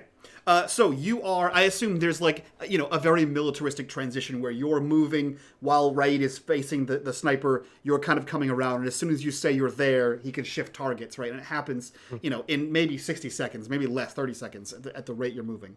So you're able to get up towards the building As far as you're aware, the other sniper has not noticed you. Are you attempting to do the same thing as Maruf and sort of climb up this building?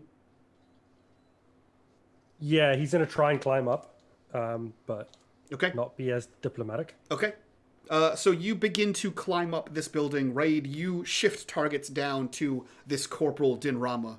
And Anissa, you are standing out there, hands out but not up. As you walk out, what do you say?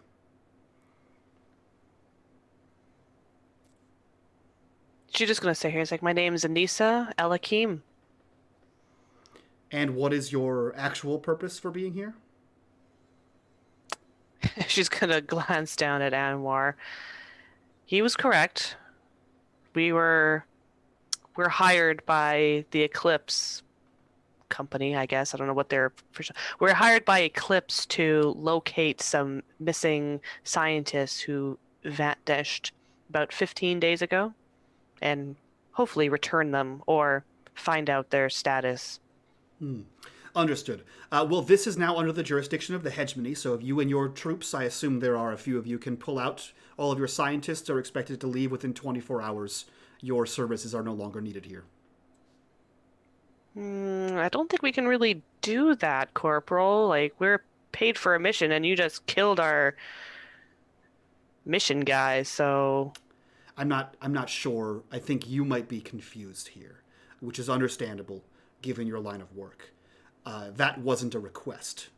Your services are no longer required here, and you can leave, or you can't leave.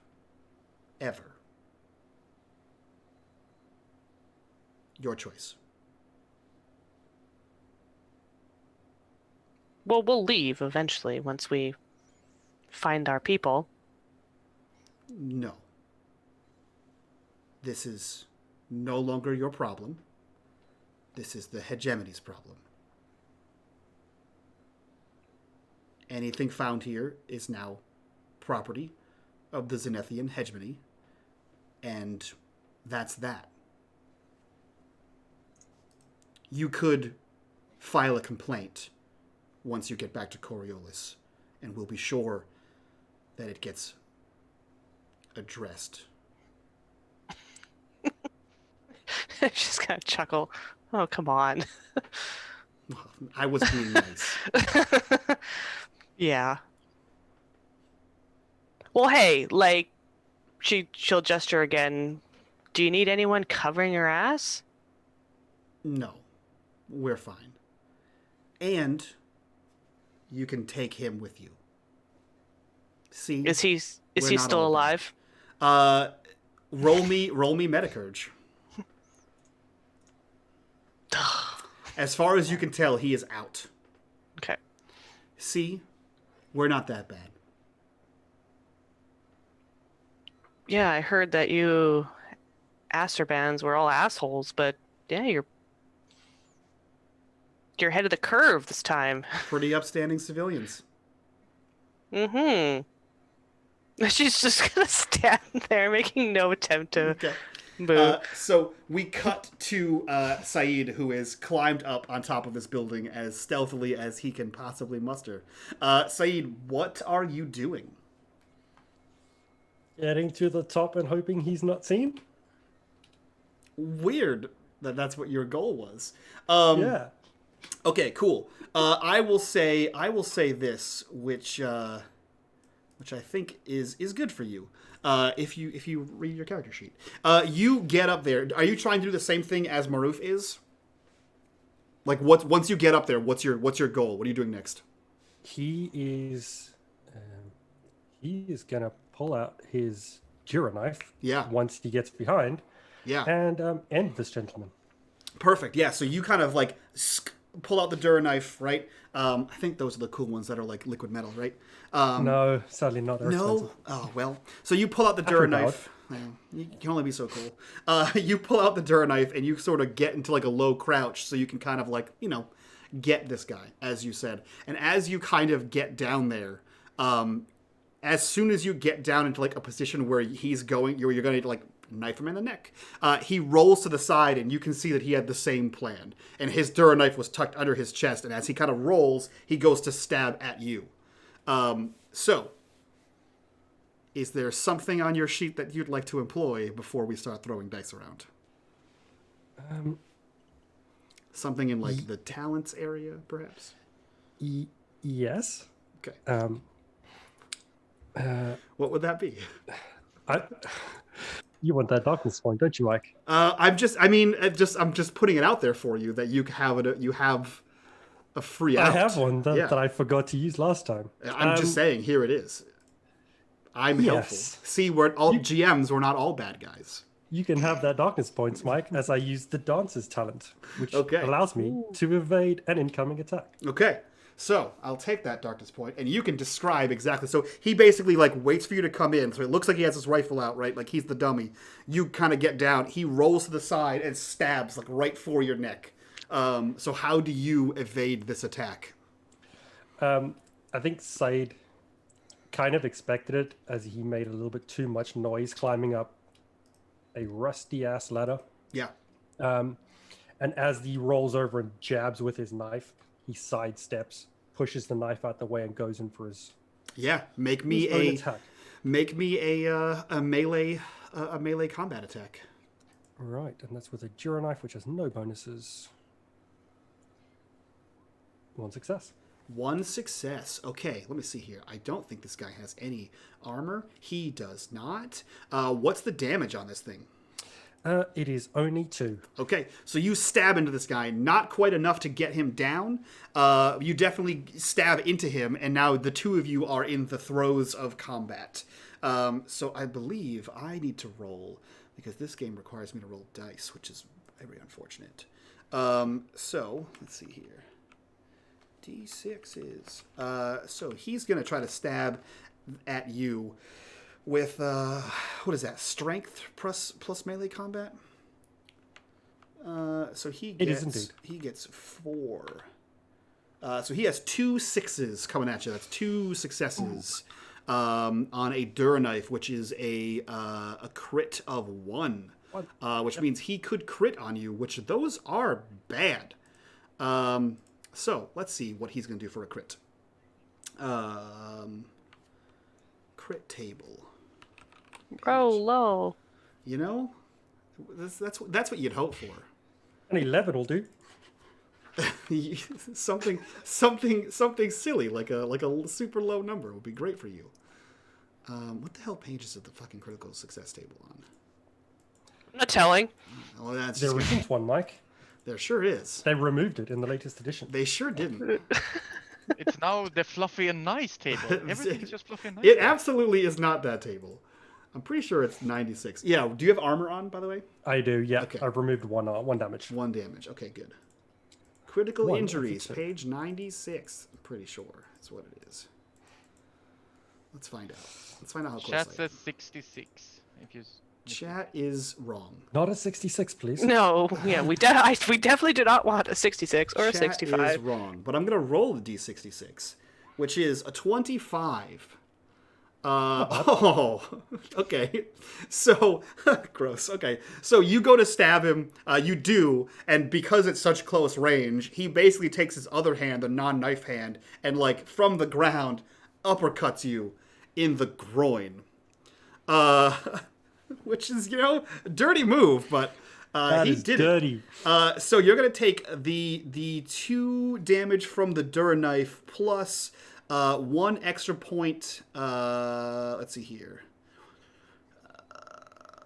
What? And 1 point of damage per force dexterity. That doesn't make any sense. Then you are stunned for 2 turns. 2 turns. Yeah, because he punched you in the nards. So that's an inconvenient hit there. That's for sure. Mm-hmm. So he basically rolls to the side. You stab him like in the gut somewhere, and he uppercuts you right in the junk. And we cut back to we cut to Raid, who can, from the corner of your eye, right, like you have one eye trained down the scope, the other eye you can see there's a tussle happening on the roof. And I would imagine, as a soldier, any level of training doesn't take away how much a punch in the nuts hurts. So I assume most of you can hear as Saeed has been he has been taken for a spin. So Raid, you see this tussle happening and you hear the grunt. Do you change targets or do you maintain the stare down at this corporal? No, the bigger threat right now is that guy fighting Saeed. I mean, Boss can't take care of herself, so he would go over comms, Yeah. especially to Anissa, be like, Boss, I'm switching targets, you're on your own. And then he's going to switch over and try to shoot the guy fighting Saeed. Okay, roll me a ranged combat. Oh, okay, let me see. The scope is always the nice one, so I get +1 for the scope. Right? Or do Yes. Yep. Yep. Yeah, just making sure. Ranged combat. Limited success. Okay, 1 success is all it takes. And What let is... me remind you, my weapon is silent. So it doesn't go bow, it goes poof. What do you have? The pistol. It's specifically silent. That's what Oh I yeah, didn't yeah, do yeah, is yeah. we did extraction, so that's why I choose a silent weapon to Yeah. not That's true. give out my position. That's true. What's the range on the silent one? Oh, I don't remember, but it is still pretty long. Is it long? It is long. The accelerated pistol is long. Shit. Okay, yes, cool. it is long. Yeah. So you fire this silent round. What's the damage on this thing? Damage is 2, crit is 1. Okay. So you fire. Did you have? I have 1 success and 2 You need damage. you need no, 2 no, successes. just informing. Yeah, you would need a second one. Yeah. So yeah, it fires off. You hear another from the same kind of direction, a different grunt, but a grunt nonetheless. That is not enough to take him down, unfortunately. But he is bleeding quite a bit of blood.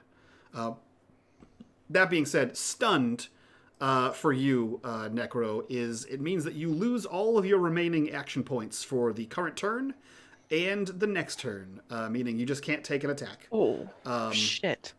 You can't do anything on your turn. Maruf, you hear the grunts of pain. You have a guy at gunpoint. What do you do while this is all going on? Yeah, just execute. Okay. I will say, man, like you can't miss. I will say roll me a melee. Roll me a ranged combat with the +1 from your carbine, and I'll say an additional +2 because of the fact that you have this guy prone and dead to rights. So with a +3 total. Okay. What is the damage on the carbine? That is 3 points. 3 points of damage. For flavor and fun times, you put a lot of work into this. I'm going to say you killed this guy. There's no amount of armor. I'm not going to argue. Yeah, no amount of armor or hit points stop you from dying from a bullet to the back of the head. So you succeeded. That's all you needed to do, was not have a weapon malfunction. You succeeded. There's a loud pop of this gun, of this Vulcan carbine. And then you hear gross splattering noises. But as soon as the pop kind of goes off, Anissa, you see that this corporal now is like, whoop, rifle right up towards you. She says, well, you had a chance to leave, and now you don't. So... Oops. That's what she says. Okay. As soon as the pop goes off, she will say, oops. Oops. Yeah, so she pulls this rifle up towards you, and she looks like she has every intention of doing the same thing to you as she did to Anwar. Do you do anything in this split second of time? How far away is she from me? 10 feet? Okay. 15 feet? I don't have a ranged weapon. No. Yeah. I mean, you could close the distance if you wanted to. Yeah. It's kind of what I'm thinking. Yeah, okay. So you want to run up there? So I think what I'm going to say is you can do that, but there's no way that she's not going to be quick enough to pull the trigger as you're moving forward. So she is going to fire on you as you're moving towards her. That doesn't stop you from running. I can't affect her, but can I affect her weapon? In what way? I I want to just nudge the barrel as I'm running to the side. Yes. Yeah, why not? Roll me so I'll take a darkness point and you roll me a mystic power for this one. I'll pray to my icon to Okay. reroll that. Oh god. Okay. Shit. So All right. you're able to do it, right? Because your mystic power just happens. The roll was to see if you could pull the barrel in enough time that she doesn't shoot you. So either way, the barrel yanks to the side, giving you an opening to shoot or to stab her. However, in the meantime, she is going to roll this many dice. Wow. And she gets... Huh? There we go. No successes. So you dash forward. She lines up the shot to you, and you see the trigger squeeze happen. And you, like, with your mind, you, like, toss the gun to the side. And you see her, like, spin almost, like, holding the barrel, right? Kind of giving you an opening to stab at her. What do you do? I don't know how many action points the mystic power takes, but can I draw my sword as I'm charging? You can. Yep. So I'll say that I think that completes your thing. So next. So as she's running, she's like, and Yeah. she'll draw her Dura sword. Yeah, perfect. Cool. Let's see here. Saeed, you're gonna get stabbed again. Because you do bad things. 1, 2, 3, 4. No, this guy, despite the fact that you are holding your squishy bits now, and he is trying to scramble and get up before you can attack, and he goes to stab you. I think is a stab. Is melee 2 points? I think it's 2 points. So yeah, that's all he has time to do is get up and stab at you. That will kind of end your turn, but that's the last time you're stunned. Next round, you're not stunned anymore. Maroof, you are on the rooftop. This guy is... What remains of his face is now dripping down the side of the building. You still have no eyes on the third one. What are you doing? Yeah, that's exactly what I'm doing. I'm trying to work out where this third combatant is. Yeah, roll me an observation.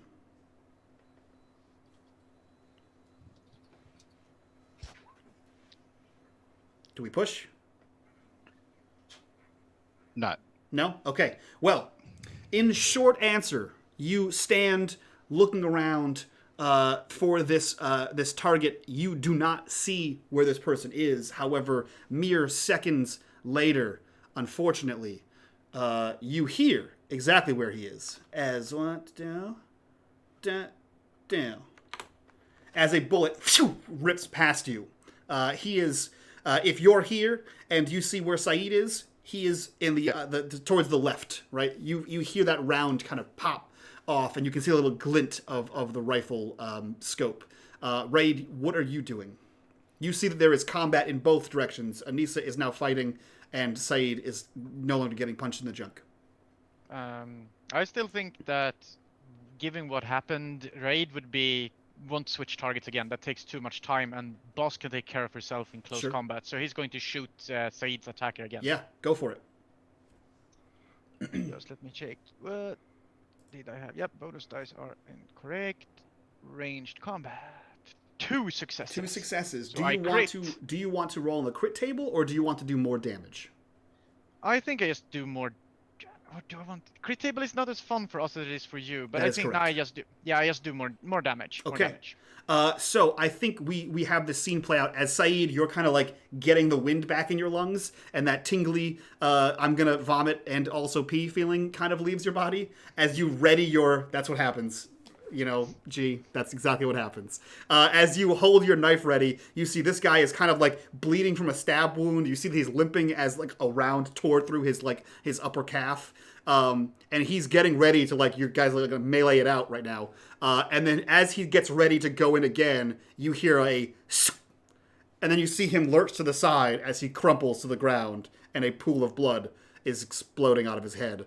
As you assume somebody just shot this guy in the face. You would hear over the comms like target neutralized.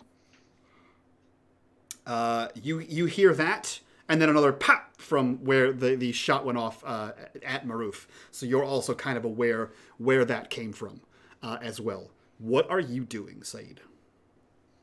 Saeed would then roll as this guy crumples in front of him. Yeah. Knowing where that shot came from, he would roll over and take that sniper position, and using his carbine, he would fire at the gentleman who was down there. Yeah, perfect. He has an accelerated carbine, which is weapon damage 3, which I think is the same as the Vulcan carbine. So bonus 1, weapon damage 3. And an advanced scope, which gives a +1 as well. Yeah. So positive 2. And scrolling, because small screen. You're fine. Range combat. Ready? Okay. Once. All those dice. Yep. So 1 success, you fire. Shoo! I mean, you can push it. So 1, 2. You just roll 1 less dice. Actually, is there any 6s? Is there any 1s in there?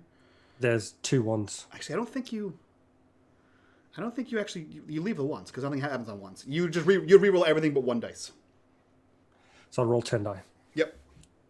And I get a darkness point. All right. Remove the positive down to by 1 and roll again.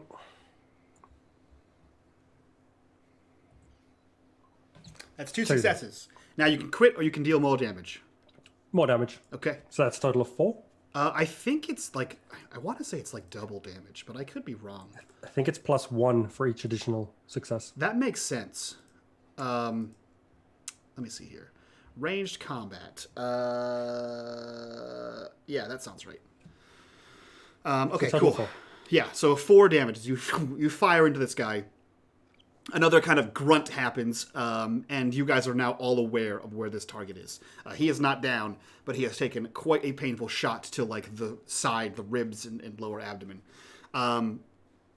Remember, turn order. Anissa, what are you doing? Getting your stab on? Oh, yeah. Okay, go for it. Where is my sheet?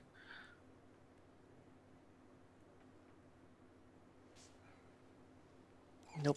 You want to try that again? Yeah, sure. Okay. Oh, frack. Jesus. Wow. Swing and a miss. Swing and a miss. You know, you're great at those. If we Yeah. if we want someone to not hit, 10 out of 10. Excuse me. I don't know what happened there. So weird. Okay, cool. So she retaliates with some of this. What is this? I dodge. Do you? You do. She retaliates by you tore the gun forward, and as you kind of like sweep in underneath her arm, she just bashes towards your head with her elbow, clearly not having access to a melee weapon at this moment, and sort of like that's enough to get you to back off, and you know that she's going to try to at close range shoot you in the chest on the next turn. Maruf, what are you doing? Maruf will take a aim shot at the guy that shot shot for him. That consumes all of your so that gives you a +1 and takes up all your AP.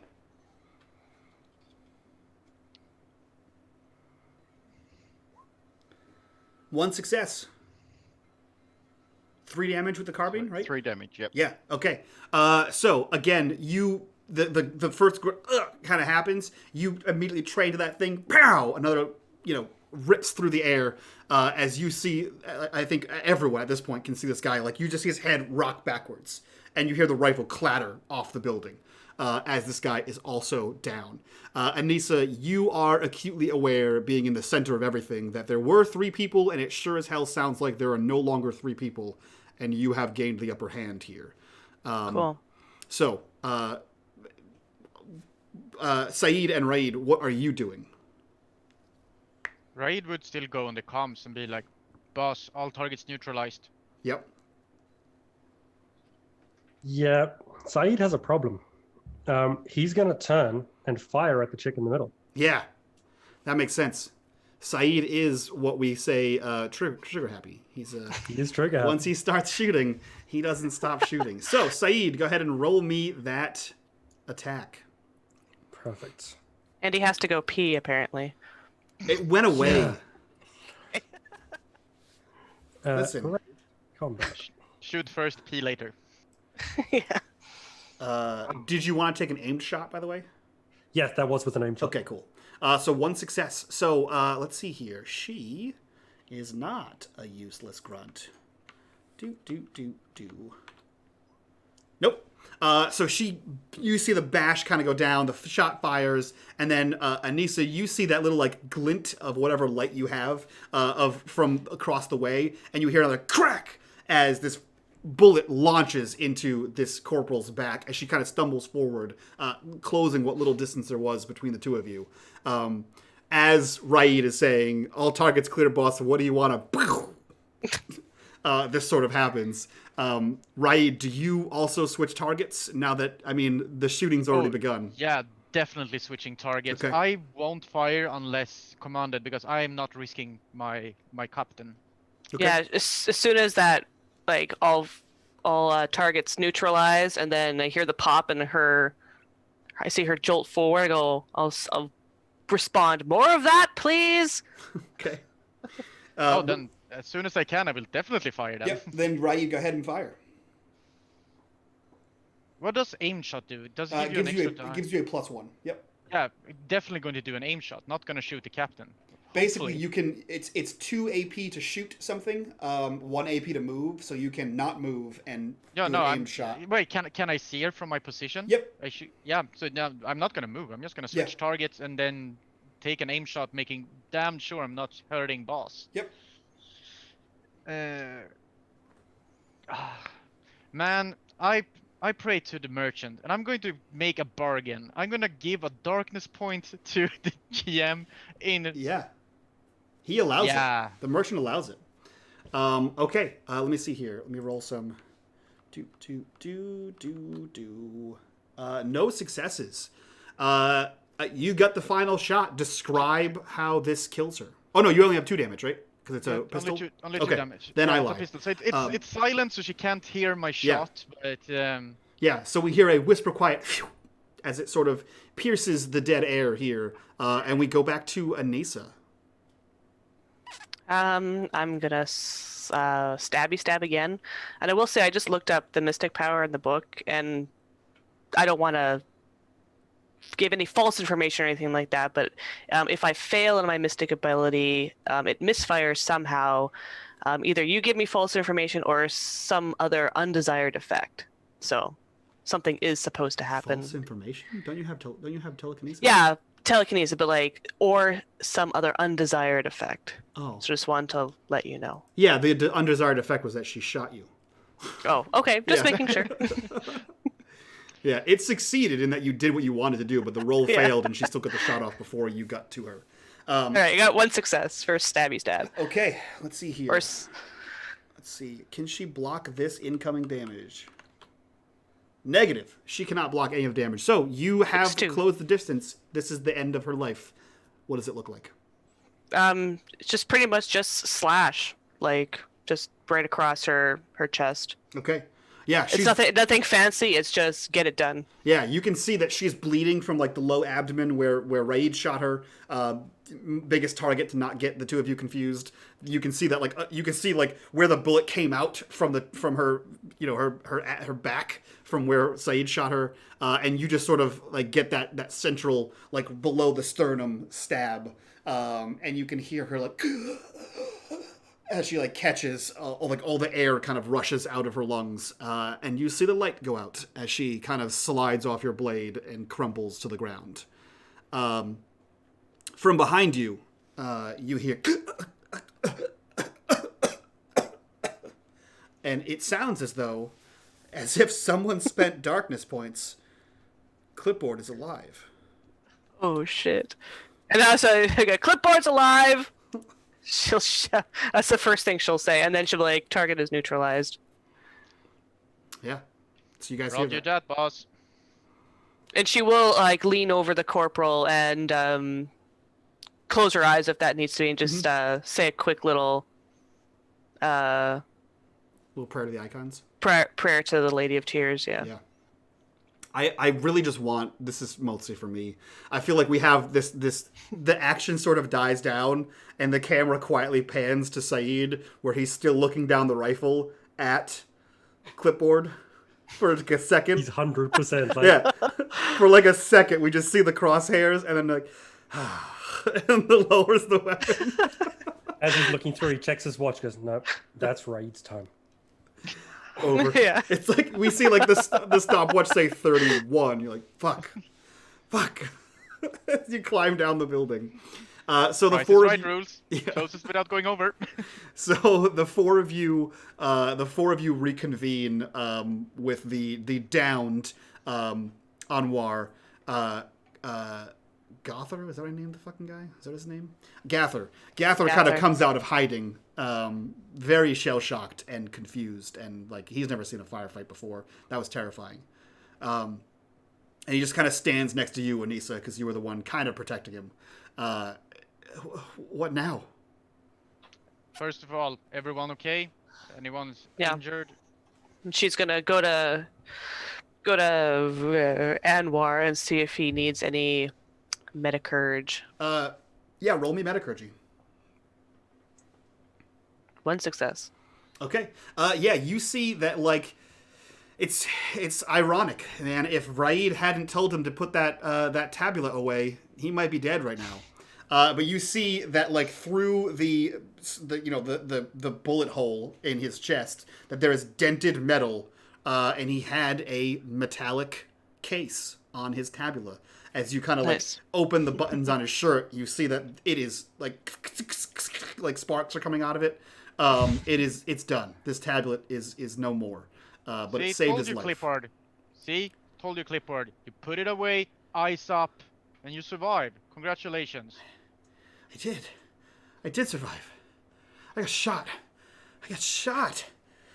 How many Yeah. of your corporate buddies can say that? No, not usually. They don't live from Fuck, them. now we have to give him a 50 burr each. I mean, Because we're he not back survived. yet. Yeah, we're not out of this yet. And she'll help him up. Yeah, he like starts to button the shirt that you opened again, and he's just like he leaves it where it is, like he adjusts to make sure that like in case he can take another bullet in the chest. Okay. Yeah, she'll take her her medical tape and like just tape it to his chest Yeah. so it doesn't move. Yeah. He says, hey, is everything fine? Are we good? Can we go on? Yeah, let's get moving. Because we don't know if there's more of them out there. Oh, I didn't even think of that. Well, Yeah, you're okay. You're on my time now, so... and he slaps him on the back. God, my chest That's a hurts. good fellow. Hurts Let's so go. bad. It's gonna bruise. Boss, where to next? Okay. Yathar, you lead the way, please. Yeah, of course. And he like, as soon as Double you had, time. Yeah, as soon as you had mentioned there might be more, he like he's moving quick, not sprinting, but he's definitely at a very quick pace towards where you guys are going. So, without further ado, you are led through the rest of the labyrinthian depths of this place to a building. And in the building, there's like a basement, and in the basement there is a strange circular mechanism, like almost like a stone bank vault, right? It's circular. There's a concentric circle around it, and inside the concentric circle are symbols, runes. You're not entirely sure what the hell it could be, but it looks like the door is open. It looks like two, half moon mechanical stone doors have been irised open, and there is like a 10-foot drop, and then stairs that keep going. He looks to you and says, "This is as far as I go." Syed pulled up the weapon from the guy who punched him Yeah, in the delicates, yeah. and basically puts it onto his chest and says, "Keep yourself safe while you wait for us." Okay, done. You pull this, you point that. Yeah, Standard point and click interface. yeah. You see Anwar like look down the hole, and then look back at you guys down the hole. Anissa, you're in charge. Inside the hole. I'm actually going to stay here. One shot to the chest was enough for me. You're from here on. You're in charge. When you get back on, good luck. Come on, Annie. Nope. Oh, but how are you You- going to die if you don't come with? That's were the doing- point. You were doing so well, Anwar. I'm and proud then I of get you. shot in the chest. So Are you going to put that in your report? yeah, I get Okay. a raise. Shot in the chest. That's not in my job description. Getting shot in the chest. Well, at least you could add it to your list of resume. skills. Yeah. Yeah. Can survive one bullet. Twice. All right, and she'll motion to that guys. All right, let's move out. So Got it, each, boss. as each of you kind of like lower yourself down into this 10-foot drop, you see as you begin walking, the stairs that you're on, like the backs of the stairs, like where your heel would be, as soon as you step onto the stair, like there's a light glow from the stair front, I guess. As soon as you step down, it glows just enough so that you guys can see your path behind you, almost, right? And as soon as you make it down off the stairs, which there's only like 10 stairs down, and you are on this like hallway, there's 2 walls beside you. You see that the hallway, from what you can see, I think Raid, Saeed, I'm pretty sure you guys have scopes that have like night vision on them. Maruf, I'm not sure if you do. But the 2 of you can kind of like look down the scopes or detach them if you want, however you want to do it. You can sort of guide from there in the darkness. The hallway only goes a good another 10, maybe 15 feet. Depth is funny when it comes to looking through one eye and also night vision. But you make it through this 10 feet, and you can see there's a door also similar to the stone one above, but it's rectangular and door-shaped. There are symbols etched around the outside of it, and it seems to be slid open, also made of stone. And you can see that there is a large room that has opened up on the other side of this. The 2 of you can see that before you guys enter. Is there anything you guys are doing as you're walking down the stairs and hallway? Said, you wanna take point and I take the 6? So I Raid would nods. move. Moves into Ra- position. Raid would also go into position and then cover the rear. Okay. And Anissa's gonna whisper, Saeed, you're limping. Do you need medical help here? I'll be okay. Just gotta walk it off. It's mostly Okay. my pride. She doesn't know what happened, so He still has to no pee a one little bit. does. Yeah. Oh, goodness gracious. Yeah, so sorry, Maruf, do you want to do anything as you're kind of walking down here as well? No, I'll just keep my eyes out. Okay. Yeah, so you guys make your way down the stairs, make your way through the hallway, and you... who's the first one in? Saeed? Okay. You get to the threshold of this door, and you see that what it opens up to is like... It's strange. It's like almost a cavernous temple in that like the floor and walls for a bit, and there's like pillars and like like a bas relief in there, and it looks like this was man-made or portal builder made or whatever made, but it only goes up like maybe 20 feet, 25 feet, and then it becomes like natural cavern. Like it becomes like stone, like raw stone. There's like stalagmites, and you can actually see like a pinhole of light far above you, coming from somewhere unknown. Strange configuration for a temple, but that's what you see. Roll me, everyone who's looking around. Roll me an observation. I'll give Raid and Saeed the +1 for their scopes. Oh, finally. 2 There you go. successes. Okay. Yeah. We got one more roll coming. Perfect. Okay. Cool. So I assume Anissa is left. Is the second person in rather. Anissa, I would like you to roll me a mystic power. Oh, saw that coming. 1 success. Okay. Cool. Yeah, so the 2 of you kind of get to this threshold, and you can look around. Saeed, you see a little bit more in definition because of the aid of your scope. Everything looks like New Age Skyrim graphics, where everything's kind of wet for no reason, right? Everything's a little moist in this whole chamber. Anissa, you can see the little pinhole of light, and you can see it like shining, like reflecting off of things to kind of give you that same idea that like maybe there's a mineral that is reflected, maybe it's wet, but why is it wet? Like what's keeping this here? Other than that, it's pretty dark for you. However, you feel immediately, like as soon as you like lean forward, like even just like a finger into the door, you feel like you got punched in the stomach, right? You feel like that, like very uneasy, like, oh, this is almost queasy. Like, I don't want to be here. Like, it's a very, like, get out kind of feeling as soon as you lean forward to that door. What are you guys doing? She kind of just mutters to herself, like, "Oh, this is gonna be fun." There's a problem, boss. And Raid rolled no successes, and I imagine that is because he needs to keep his eyes on where the group is going as well as back. So the shifting back and forward makes it really hard to get anything. Yeah. Makes sense to me. Now, there might be something to those superstitions that Gathar was talking about. Saeed, do you see anything? Saeed would turn back. Yeah, it looks like it's been raining. Yeah. Oddly enough. Well, let's go. Okay. I'm going to spend 2 darkness points. Ooh.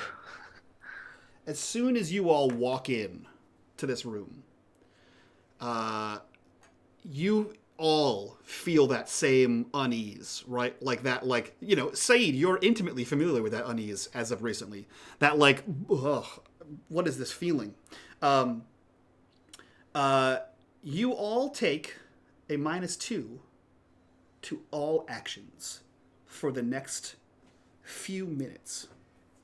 No thanks. Yep, so I'm spending 2 darkness points. You all take a -2 to all actions while in this room.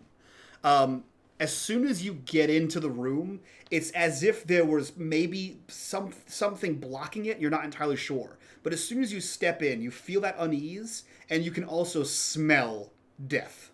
Like, it smells like rot in here. And very quickly, you all begin, like the two of you, Saeed and Anissa specifically, begin to realize what is wet. As you kind of step forward and there is a squish. And you can see in that, you know, very, very, very faint light, right? Like walking around your house in the dark at night. You squish something. And then you see a glint of a wristwatch. And the hand that it was attached to. And no other pieces of that arm. It appears that the walls, floor, pillars, everywhere are strewn with people. They're Like insides. actual people? Yep. Not I mean, blood? What's left of them. I mean, blood included. Saeed would turn to Maroof. The food went bad. It sure did. Ugh. Just have to cook it longer. More hot sauce. I don't think hot sauce can fix this. I've Yeah. eaten worse. True. She'll kind of nudge the hand or the forearm with her Yeah. foot. It sort of rolls unceremoniously out of the way. Ugh. Raid is gonna be a bit late to the party and be like, "What are you guys talking about? Oh fuck me! Oh shit!" Yep. So it's just the one hand as a I mean, field medic. as you look around, right? Like, you don't even need to roll metacurgy. As you look around, there are chunks of people. Can I tell how many people? You'll need at least 2 successes on a metacurgy. Okay. But yes. No, only one. Yeah, I mean, from what you can tell, this looks like enough viscera to be what was it, like 7, 8 people? Something like that. But, like, 10 you... total. Yeah, 10. Yeah. 7 and 3, I think. But 7 and 3. you've also never seen 10 people's worth of insides on the outside. So There's no it's, skulls or anything? I mean, you'd have to like really get in here and examine. Okay, Yeah. that's fine. Yeah, it doesn't look like they like exploded or like died neatly. It looks like this was like torn apart. It Right. turned inside out and it exploded. Yeah. It's like imagine a toddler looking for a toy. Shit's everywhere. Yeah. Can I roll some kind of an observation to see? Also, okay, before we go, nobody move. Everyone just stay where you are, Roger. because it didn't look. They didn't get very far. So, what triggered? They had to have triggered something. So I'm gonna see if I can roll observation, Yeah, go ahead. because I don't have any kind of science roll. 1 success. 1 success. Okay, cool. As you kind of are you moving around, I assume? As little as I possibly can, because I'm worried about some kind of trigger on the Oh, ground. like a mechanism.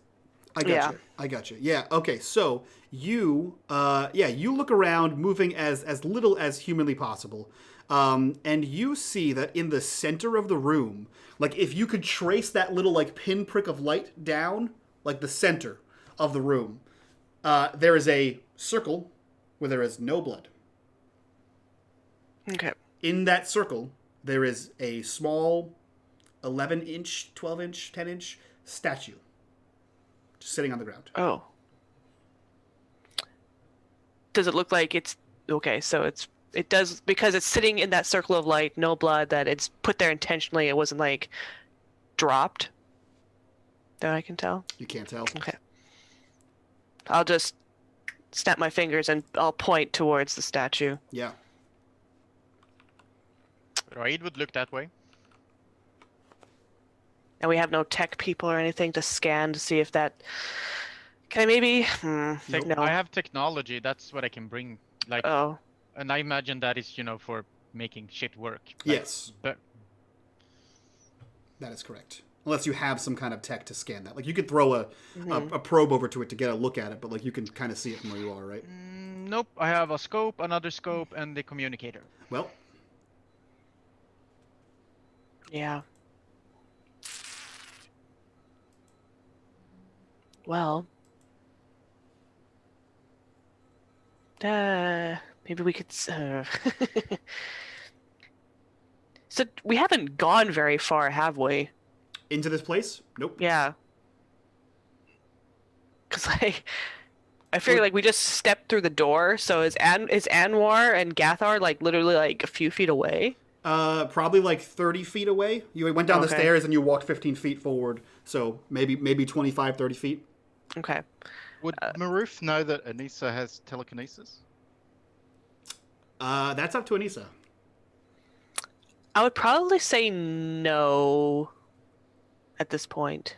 All right. I think And- Maroof would probably then just say, "I wish we had a way of picking up that statue without going over Yeah. to it." Have would Yeah. Anissa have told Raid at this point? Because I know in the previous adventure that is in the future. I know, or like Reed knows, but does he know right now? Have you Yeah, told him? Raid would know, yeah. Okay. Yep. Okay. Then as Maroof says that, I will just look at you, Anissa, like. Okay, yeah. Everybody, back up. Got it, boss. And And starting to I'm gonna move see back if I to the can- stairs. Yeah, I'm gonna see if we can move back to the stairs. There were stairs. We went downstairs. Yeah. To get what's where the, we are? Yeah, you did. What's the range on your? I don't think it I specifies thought what it was- range. I thought it was short. Yeah. Unfortunately, the doesn't really say much in the book. All right. What is this? Telekinesis. Let's see here. Page Talents, page 66. 66. Let's see here. Or 64 in the book, sorry. Mystic power. No, that's mystic power. I'm looking for telekinesis. Oh, Mystical sorry. powers. You have. Let's see. You have telekinesis. Lift, move, or turn or bend an object from sheer force. Blah blah blah. No dice roll is needed unless you use to move something demanding. No, doesn't say. It does not say. Yeah, okay. I mean, as long as you can see it, I think. Yeah. So gonna back up as far as I can. Yeah. Where does all this? Which I mean isn't far, right? Because everything's in the Yeah. dark. So like you can like I think a little bit past the doorway is probably where like even if you're like training your eyes, it's like that's probably the extent of where you can be, which is only like maybe like 7 to 10 feet away from it. Since Raid knows about her power, I actually imagine that he would click his scope off and just hand it to her because he so that he can put 2 and 2 together. Sure. So now you have dark vision via scope. Sure. Well, it is sitting in a beam of light, so It's a very Yeah, like a pinpoint But it's a of light. scope. Yeah, but it's also scope, so you know. Yeah, he does have night vision. okay. Yep. So yeah, so we'll back up to where the juiciness ends on the floor, Yeah. and then well they can back up as far as they want, I guess. Mhm. So Oh yeah, without a scope, Raid is like on the edge of the stairs, like not the upper edge, but the lower edge of the stairs. mhm. Okay, and then she's just gonna. Okay, let's see if this works. Okay. What are you trying to do with it? Pick it up Okay. and bring it to me. Okay. Is this what we want to do? Yeah. Okay. Cool. So you do. So describe what this looks like. She's just going to, because like technically the others don't really know, but obviously they're gonna know something is up now. So she's just gonna kind of raise her hand a little bit and just when she wants to do something delicately, whether or not it needs to or not, if she feels like it has to be something delicate, she always puts her hand out. It's like she's actually gripping it with her hand, Mhm. and then very carefully closes her hand and lifts. Okay. So you all, I mean, well, I think maybe just Saeed, right? You can see this thing lift up with your night vision, right? You see her holding the scope to her hand, and her hand kind of going up, and this thing begins to like slowly like wobble and move, and then slowly kind of drift towards you. And a fun little feature of this thing and this room is that everything is covered in corrosive slime and you're using mental powers, which is great. So as you try to pull this thing towards you, I'm going to spend 3 of my remaining darkness points. Shit. And you see, everyone else can see this. As the extended arm is out there, the thing begins to slowly float towards the door. And as soon as this passes the threshold of the door, you see... and hear, I assume, a very loud scream coming from Anissa. I need you to make me a force Oh, shit. check. Force check. Yes. That's gonna be shitty. With a -2, because you have a -2 still. Yeah. Yeah, okay, cool. So, you have your arm extended out. Everyone else, you are kind of like watching this thing slowly move like towards you. And you all hear, in this dead silence, like this... And you can see Anissa's arm, like, just snap in several places. Followed by that scream as you're mentally biosculpting your arm into a broken shape. And as soon as that thing, like, tinks out of your, like, mental grasp, because I assume you kind of lose that, your arm doesn't hurt, but it is snapped in several places. Oops. The statuette is out of the but your arm is now broken. Is it, though? It is, yeah.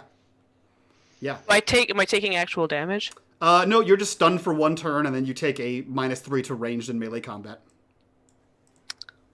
Oh, perfect. Yep. I do have the Lady of Tears. I don't have the name of it down, but it restores me to 1 HP or ignore a critical injury.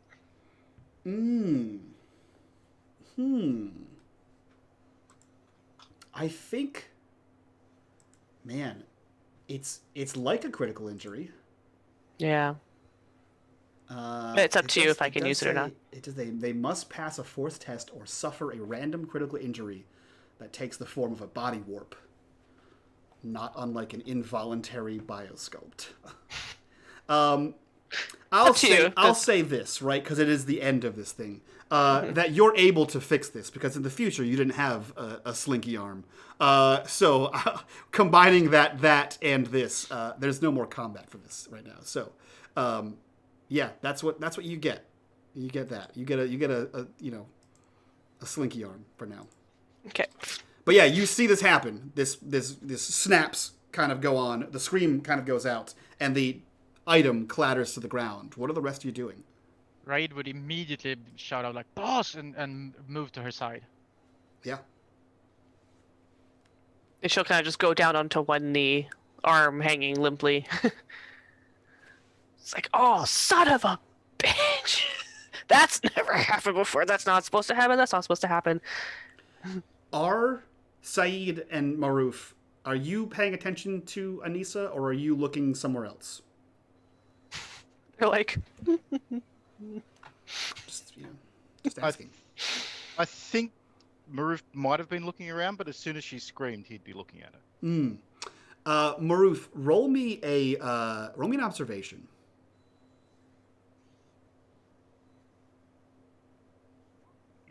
Okay, so you hear in your head, Maruf. It sounds like it's echoing around the cavern, but only you seem to notice. No one else seems to be paying attention, and you can't really tell what direction this is kind of coming from.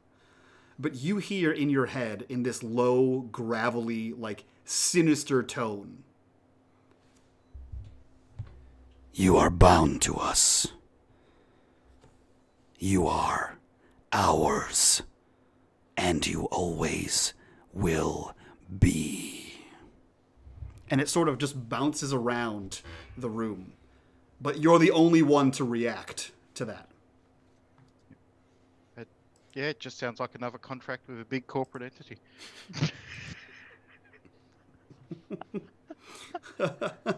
As you play off in the, typical jokester Maruf way, you hear, "No, Maruf Saldoon, you are ours." Yeah, he'll definitely pull out his flask and take a big drink from that. Yeah.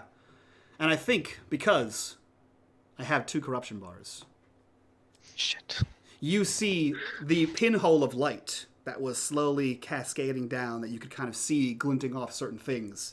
You hear a pebble sort of drop, all of you. And then a stone clatter. And then you can all see as that pinprick widens, as rocks begin to fall inward on that strange temple. And as the dust sort of plumes out of that room, the doorway crumbles as well. And it's as if someone shook a blanket and the room is slowly crumbling towards you. She's gonna... I would grab her. I would grab Anissa immediately, trying to be protective and get her to her feet to evacuate. Yeah. As he's grabbing me, she takes that scarf that she was wearing. Yeah. And that she used before, and she's gonna not touch the idol, but grab it with the scarf. Yeah. And Fuck tuck it, it boss. into her her You're more important. jacket.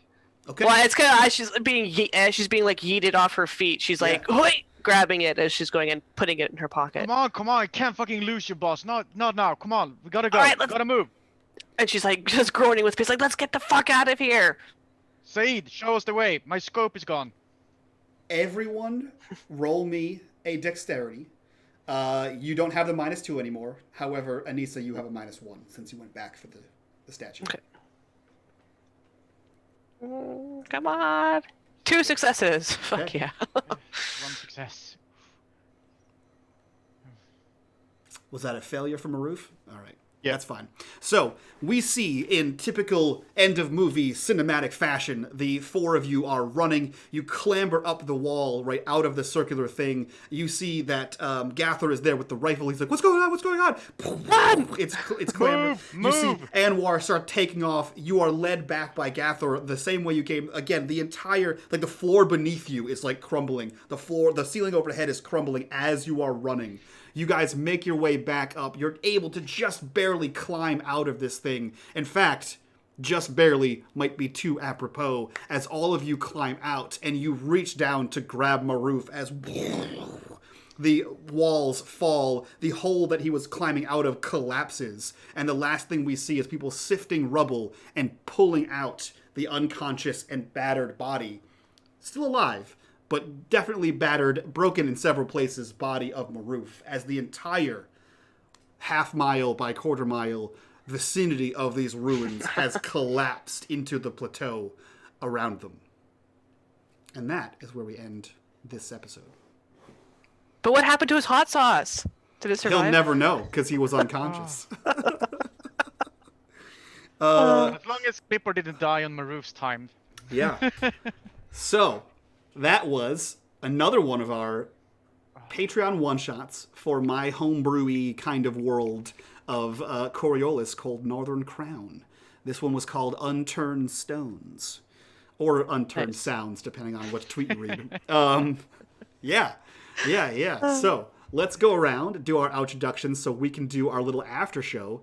If you guys want access to the after show, join us on our Patreon. If you guys want to be a part of this one-shot, join us on our Patreon. Link for that down below. In the meantime, join us on the Discord. Link for that down below as well, and be a part of the conversation. That being said, let's go around, do our introductions, and then get the hell out of here. We'll start with the nearly dead. Snow, who are you? Where can we find you on the internet, and what are you up to? Snowdogs, I'm on all the socials as Snowdogs. You can find me if you really want to, or I'm just lurking around on Discord, in Mike's Discord. Perfect. G, who are you? Where can we find you on the internet? What are you up to? Name's Georgia, aka Lightning Invoker. I'm on Twitter as LightningsPaz09, Twitch, and in the Discord, mostly. Hell, Always freaking there. yeah. Necro, how about you? Who are you? Where can we find you on the internet? What are you up to? I am Chris, aka Necro. I am in the Discord a lot. That's pretty much it. Or retweeting Mike's tweets of glorious. Mistyped tweets. Terrible. But yeah, Terrible. that's pretty much it at the moment. A few more weeks until I'm ready to get back on. Yeah, that's true. See, Necrotic live in chat. Go give him a follow on the Twitter, on the tweets, on the Twitter, on the Twitch is what I meant to say. But either one, do them both and follow him because he's about to start streaming again. So that's gonna be dope. And last but not least, Aquin, who are you? Where can we find you on the internet, and what are you up to? Hey, I'm Aikwen. I'm not gonna say my real name because most people can't pronounce it since I'm Swedish. It's got like 7 umlauts in it. It does not get 7 umlauts in it. It's just that you people suck at pronunciation. And with that, I mean Mike. No, Wow. I am in the Discord as well. I'm very active in the community in the Discord, so hit me up there if you want me anything. I do stream over at Xmiss Ninja every other Sunday, so not this one, but next one. I play D&D 5e character where I am a Goliath sorcerer who thinks he's a cleric. And that's most of what I'm up to. Don't tweet me. I have a Twitter, never uses it. Don't retweet. I don't read my tweets. I just got it because Mike told me to at one time. That's true. That is true. With that is it for our one-shots this month. Thank you all for being here. This was super fun. I'm glad no one died because that would throw off the continuity. And so we are going to get out of here, do our after show, and we will see you guys next time. So from all of us to you, bye-bye.